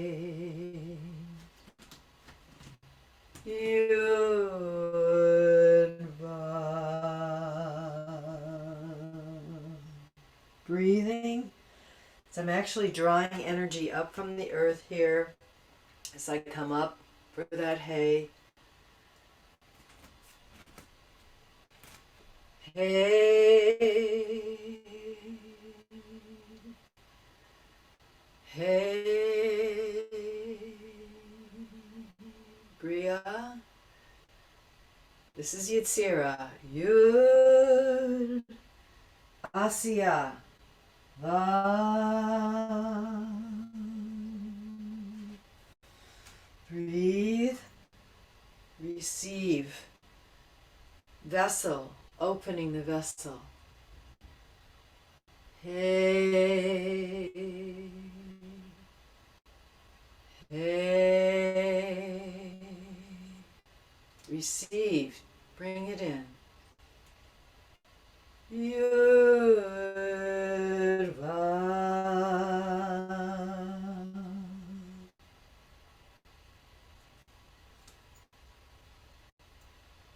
Drawing up. Hey. Hey.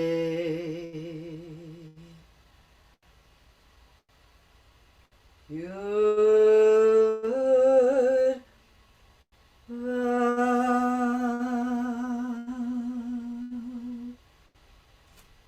Coming up.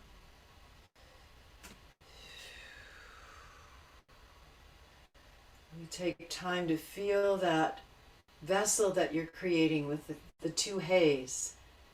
Hey. Vertical and horizontal. Hey.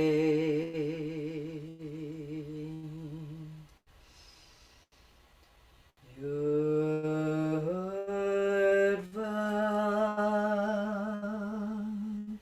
And then just with the breath, drawing up, breathing in.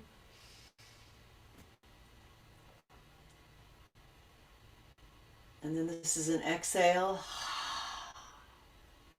In breath. Exhale. In breath. You might want to make this one long exhale all the way down through the Yud and the Vav. 3 more times.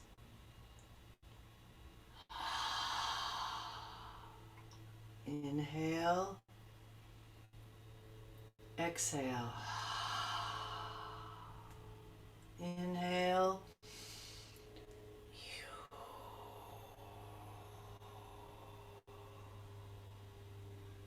So that last shape of the Yud and the Vav could make a whispered sound of you. Inhaling up.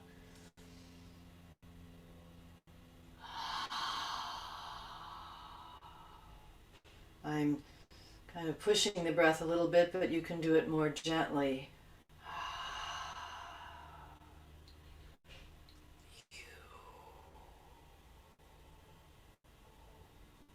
Let me do it one more time, drawing upward on the inhale.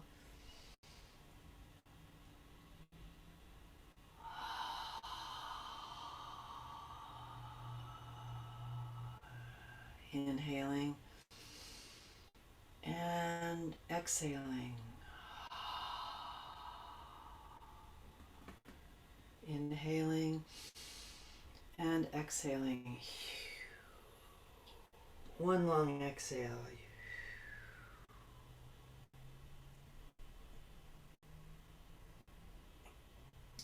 Returning to Just a simple standing posture, making sure that your legs are not locked, your knees, ankles, and hips are soft and fluid.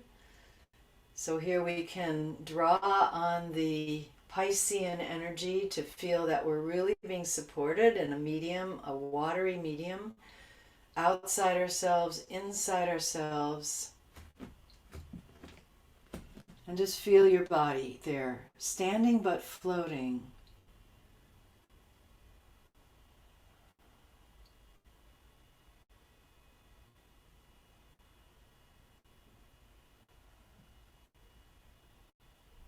And then just take a moment to come into the beginning of movement, how you would move if you would turn or walk or whatever, as you integrate the dimensionality, both the vertical, horizontal, and the sagittal, those three basic spatial planes that then as you turn and move, they all meld into multidimensional environment, space that we move in, that we're surrounded in, supported by.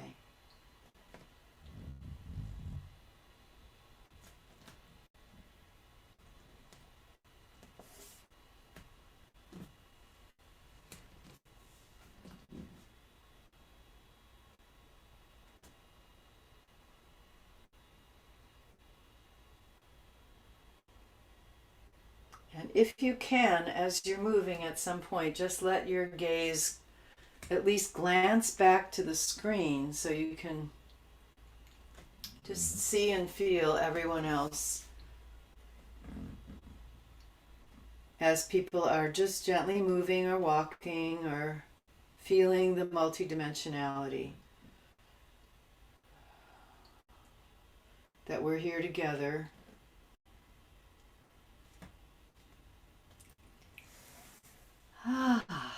Breathing, different rhythms maybe, but all breathing together. You can lift your feet whether you're standing or sitting and feel that your feet aren't glued to the floor but are supported by earth to move. That you have balance even when the weight comes over one leg. There's a kind of balance there. Or if you're balancing on your pelvis.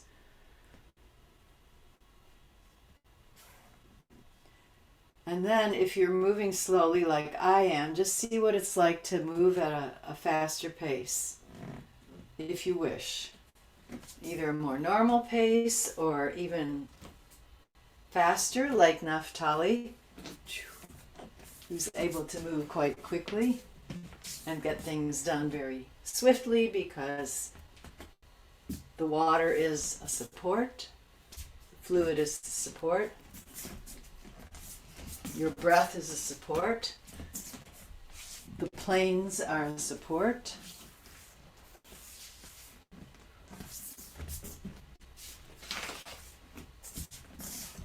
And then coming back to stillness for a moment.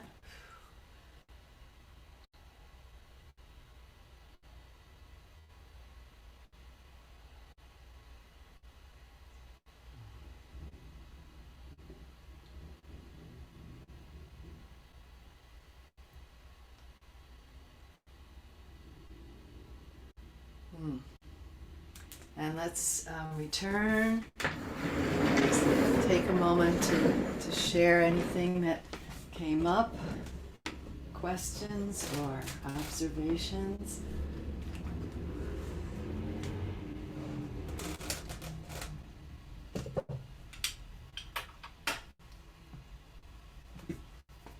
We could pretend that we were on retreat together for a minute. What's the thing about Naphtali moving quickly? Yeah, that's the blessing that he gets from Yaakov and then again from Moshe later. Let's see if I can just read you what it says here.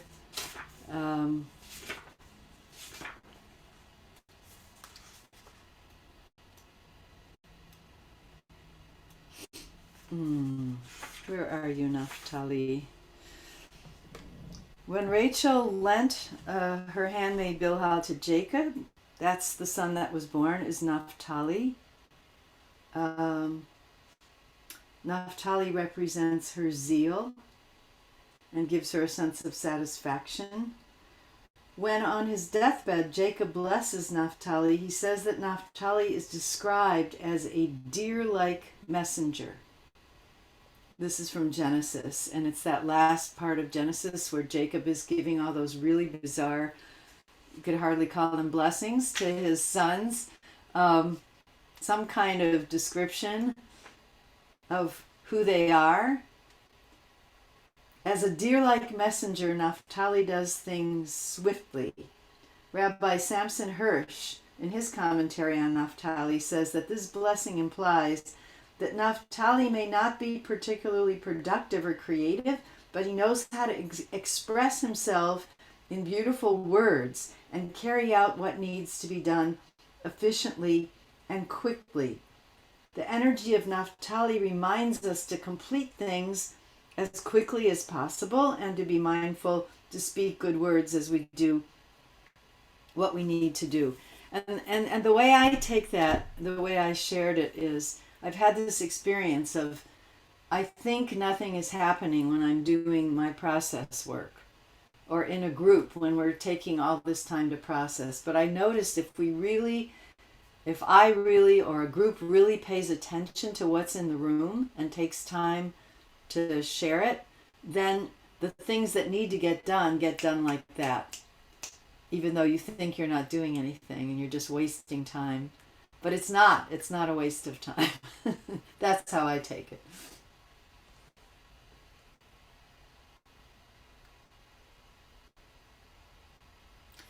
Yeah, so any other stuff that you want, how was that for you, that little practice? Just to say also to Ahuva that the fish move really quickly in the sea. So it's connected in that way as well. That when they swim, they're really darting everywhere and very efficiently getting where they got to go. Oh, go ahead, Evelyn. Oh, you go first. No, you. Okay. No, you. So I'm really excited. We've got two Adars because I've been opening up both the above and here, but that vertical. So it was taking me quite a while because of the groove in my brain around that to get into this more horizontal. And like I finally had to just put you on screen because I couldn't even like take in the details. But I'm really excited. I feel one of the things that I'm noticing in my body and my breath is that there's a sense of like the spaciousness of the rib cage, like we inhale this way, we inhale, it felt like the inhalation also was more three-dimensional for me with that movement. And then yeah, so I was excited about that. Cool. Yeah, me too. Excited about it. You can do that hay here at this level, or you can do it lower, more at the heart level. I mean, Bria really encompasses that whole. But it's interesting, exciting for me to think of Berea, which is, creation, the world of creation, as being a horizontal, a place that reaches out to community. Not just up in the head here in some way, but this is the outreach. I don't know. It's new. And did you get that the little opening? I mean, for me, it's on the left here. It's as if the hay is lying in front of me, on a table or on a bed or something here. That's where the hay is lying. And yeah, it took a moment it took a while again to grok that, but yes. Yeah, Evelyn. I just want to ditto. No surprise there. I just had blew my mind. Oh, right. I can bring in the community.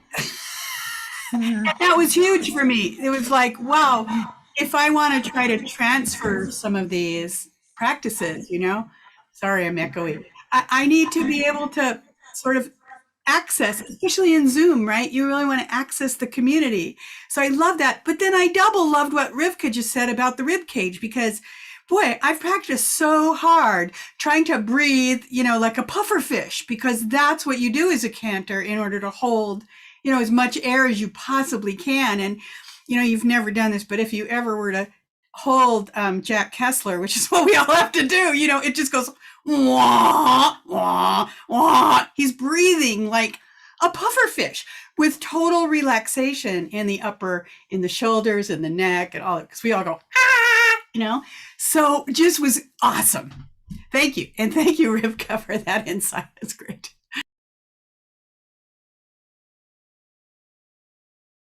Okay. My favorite part was the yud into the hay downward, in the sense that putting the second hay on the horizontal could really allow me to go through and in it, like just the sensation of going through the hay in that way. There was just something very different about the letters in general doing it that way for me. It changed. I mean, it may, you're always trying to make it all three-dimensional, but it just changed the visceral experience of all of it in a three-dimensionality. So I like it. I mean, ultimately, I guess what we're drawing is just a symbol of something that's multidimensional and vibratory. But it does, our bodies have a certain shape and a certain directionality to them. So it allows us to pick out of all the possible shapes and directions something to hold on to that's a structure. And I'm still not clear exactly, how the hands, if the hands want to actually do this with the yud or just wait for the yud and then pick it up. That's how I mostly practice it, is with the hands waiting for the yud, and then this is just a kind of an aid, because you could do it just imaginally without the hands at all, but it helps me to actually create that sinur, that channel going down. And the sense of pouring is really powerful, and we're pouring from the hindbrain through the forebrain, basically, which again is integrative. And then coming back to that image, which is the core image that comes up over and over again in all the different interpretations that you read about Purim and Adar, is that what is so special about this time is that we're invited to really notice and make the healing of bringing forth the divine in every aspect of materiality, however insignificant or even ugly it might appear to us. And that's, we need a lot of support to do that. Hopefully not by drinking ourselves into oblivion, but some people do it that way. But is that why it's a teaching to drunken yourself to oblivion? Because it's so hard, the other half of, or well, not a half. Not that it's hard. I mean, that's the way of cultivating happiness and joy, I guess. I see. Okay. I see. Uh-huh. Not of draining, not of, washing it away or whatever. I'm looking for the words, but no, how interesting. Okay. Transcending duality. Yeah, Simona. Wait, you're muted. Okay. The main teaching is until you can't tell the difference between Mordechai and Haman. So basically, you're drinking to the point, but it's basically the same teaching, to the point where there is no duality. That level of consciousness where Mordechai and Haman are the same is the point of it, of drinking, and also, but one of the points of Purim is to be able to get into that consciousness. So yeah, and some people can get there more easily when they're drunk, is the point, I guess. But it's the state of consciousness that we're talking about. Yeah, the line from Talmud is Chayav Adam liv sume ad lo yada, which is interesting. It's required of a person to intoxicate themselves to the point of not knowing, as Simona said, the difference between Mordechai and Haman. But it's ad de lo yada. And so much of our teaching is about we're supposed to bring consciousness. We're supposed to become more conscious. But this is transcending da'at. It's going higher than da'at. So it's powerful. Ooh, I don't think we're going to get to this next part that I've been trying to get to for a while. But I think what I want to do is just use about 10 minutes to go over the text that I brought. And then we'll hopefully next time somebody's going to be teaching. One of us will be teaching. I forget which one. I have a little schedule. We'll be teaching for an hour, but I'll also take some time and we'll work on the formation of the sounds in the body, and we'll go back to the Abulafian chanting practice. But yes, Michelle.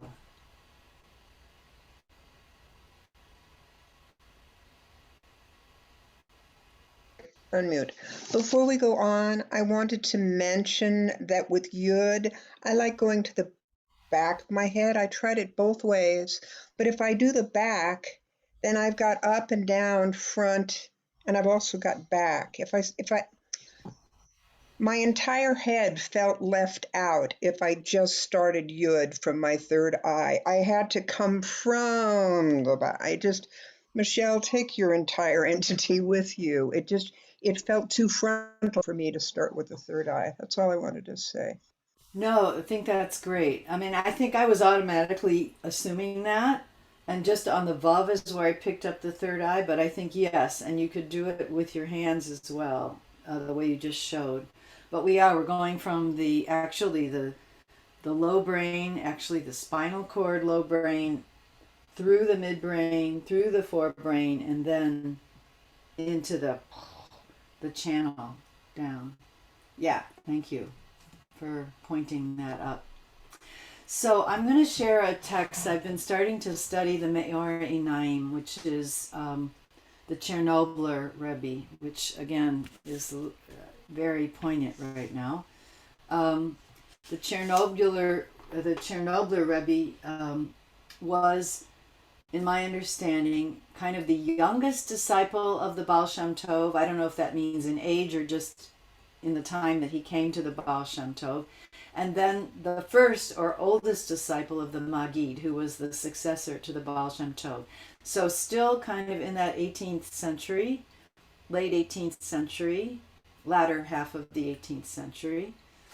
And records many, many teachings of the Baal Shem Tov in his teachings. And Arthur Green, our Rabbi Art Green, just published this huge translation of the entire Torah teachings in English. And it doesn't have the Hebrew in the text, but you can find the Hebrew on Sefaria. So that's what I did. And I'm just going to bring one bit of it to you from, actually this is from Ki Tisa. So it was the week before last's teachings. I'm going to put it up on the screen and we can just read through it together. Let's see here.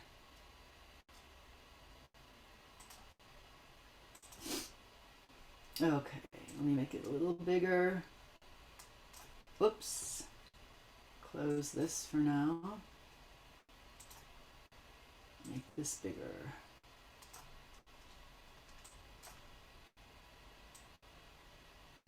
All right, can you see the text?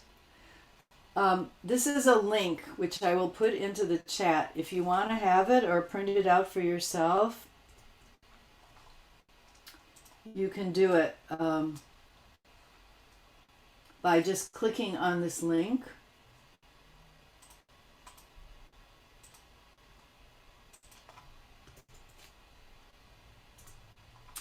And that should take you right to the document, and then you can, I think you can print it out from there, copy it, or just read it online. So this is a little bit of an excerpt from these are Art Green's numberings. It's not numbered like this. I mean, this is numbered like this in Sefaria. It's not Art's numberings. He divides it into several sections of teaching that make sense to him, and then Safaria just numbers the paragraphs.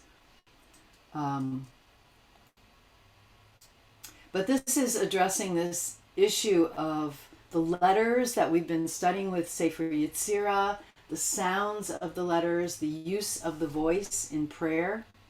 And I'm really thinking, I think of the voice as the body's voice. It's not just coming out of the mouth. The whole body produces the voice, but it's so primary, it's so fundamental in our mystical teachings because the whole of creation is coming in our mystical teachings from the speaking of the divine and from the letters of the alphabet. That's what the Sefer Yetzirah is teaching.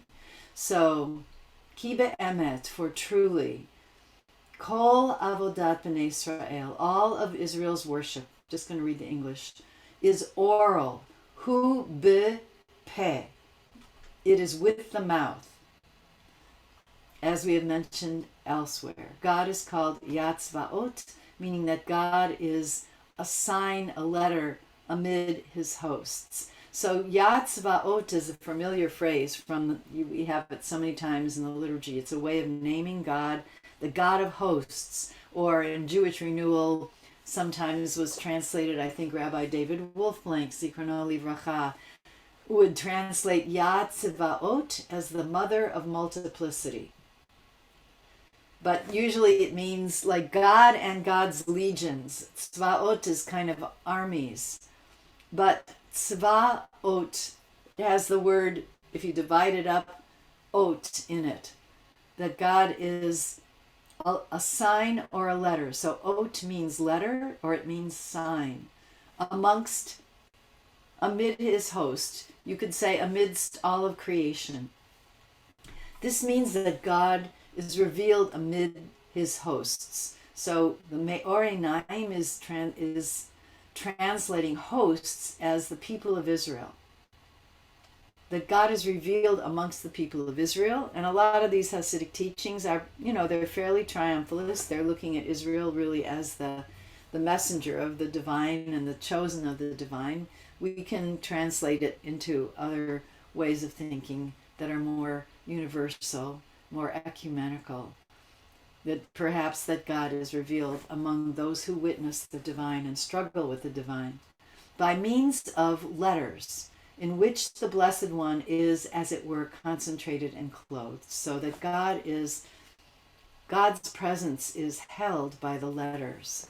And then this is Art's little addition here. As Israel draw the letters close to their source in prayer, God derives pleasure from this. So we are serving. Somebody said earlier, I think Simona, or somebody was talking about how the joy comes in, traditionally, the joy wells up in the service of the divine. And here it's saying that as we speak to God using the letters, we give God pleasure. But it is written, know, da'et, the God of your ancestors, and serve God. So that's a quote from Tanakh, from Chronicles 1:28-9. Da'et Elohei avicha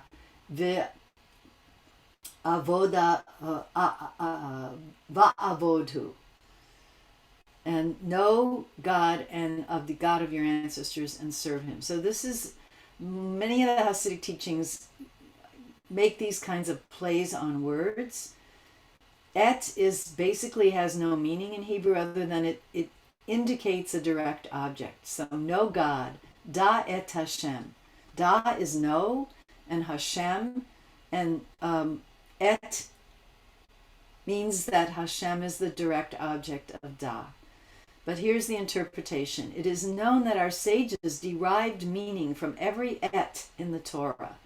Here too they derived that it is essential that holy service take place with complete awareness, complete da'at. This is the meaning of da'et, that one should bring awareness into all the letters from Aleph to Tav, because et is spelled Aleph, Taf, so it encompasses the entire alphabet. So Da et Hashem, know God within all the letters of the alphabet. And then here's a beautiful image. The letters are called Heichal, palace, which can be read Hey Kol. So again, a play on words. Here it is in the Hebrew. V'nikraim ha'otiot heichal. Here's the word heichal. Rotzelomar, which could be, you could say it this way. Hey, the letter hey. Kol. So actually kol would be spelled with a kuf, but read 5 voices, referring to the 5 ways that the voice issues forth from the mouth. And that's what we looked at several months ago in Sefer Yetzirah. They talk about, in Sefer Yetzirah, the 5 different places in the mouth that the speech comes forth. If you recall,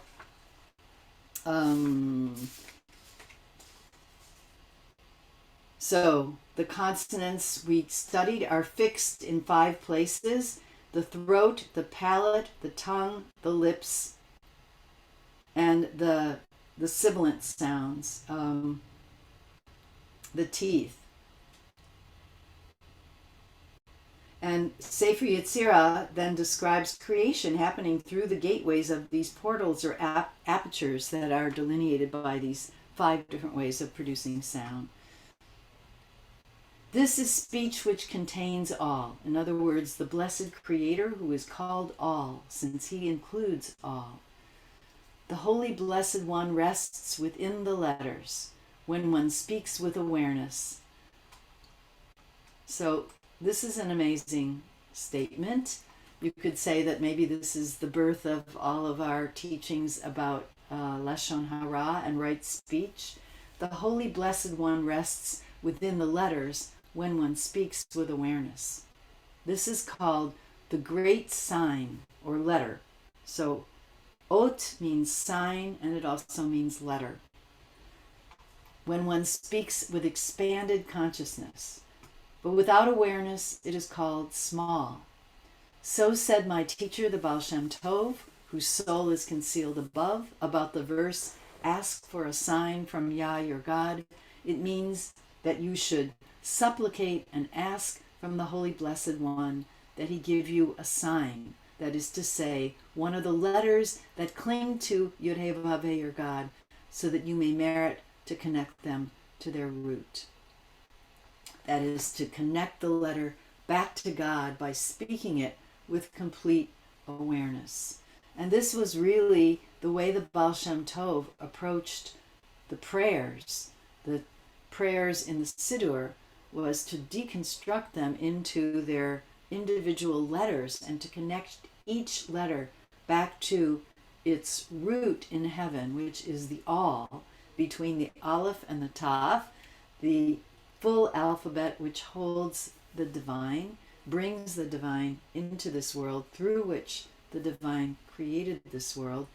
And I studied a teaching with Bert a couple of weeks ago of the Baal Shems, that when he had to engage in just kind of everyday conversation with people who were talking without a lot of awareness, he would do a practice where, as people were speaking, he would be mentally, meditatively connecting each letter back to the divine. So that's how he was holding himself in everyday conversations and practicing constantly. That would be a really amazing practice, even to do for 1 minute in a conversation with somebody where it seemed that it was very mundane, or even that things weren't going well. How would it be to be connecting the words, or letter by letter even, back in your awareness to the divine? So eventually where I hope to go with this is to explore not only the consonants, but Abulafia worked with the 5 vowel sounds. And Maori 9 doesn't talk about, he talks about the Sefer Yetzirahs, the 5 places where the consonants are produced.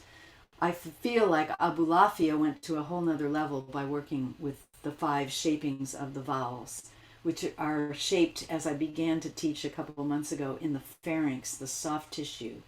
So I hope I'll be able to, over the course of the next few months, just bring little more bits that will explore what is it like to shape the ah with my whole body? What is it like to shape the e with my whole body?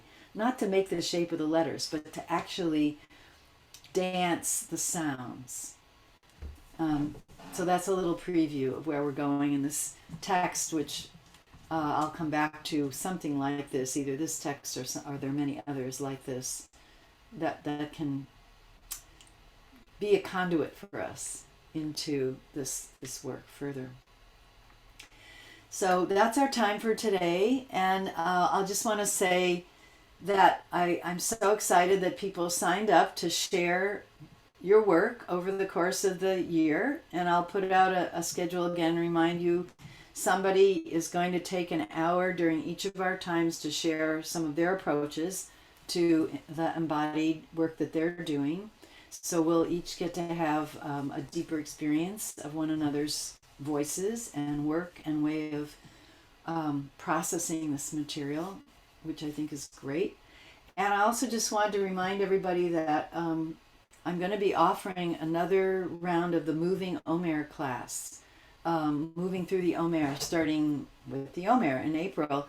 And it's about a third full already, and I'm going to limit the number of people so that we can have some intimacy and have time to process. And it's just an hour and 15 minutes on Wednesdays. I'll send that out again. I sent you the information, but I didn't put the time in there. I forgot to put the time. And it's not too expensive. I'm just asking a nominal contribution, and if it's too much, you can let me know, and that's fine. We'll work something out. What is the time, Rabbi Diane? It's 4 to 5:15 on Wednesdays, all of the Wednesdays of the Omer, so 7 weeks. And some people did it last year. It was really great, and some new people are already signed up, and some of the same people are coming back. So I think we'll be able to go deeper and farther. So thank you, everybody. It is beautiful to be with you, and thank you, everyone who will be looking at this later. And let's Thank unmute. you. Thank you. Chodesh Tov. Chodesh Tov, it's wonderful. Oh, thank you so much. Fabulous Thank you. class. So Thank needed. you. And so wonderful to have you all here in my room. Really great. Yeah. Bye. Bye. Bye.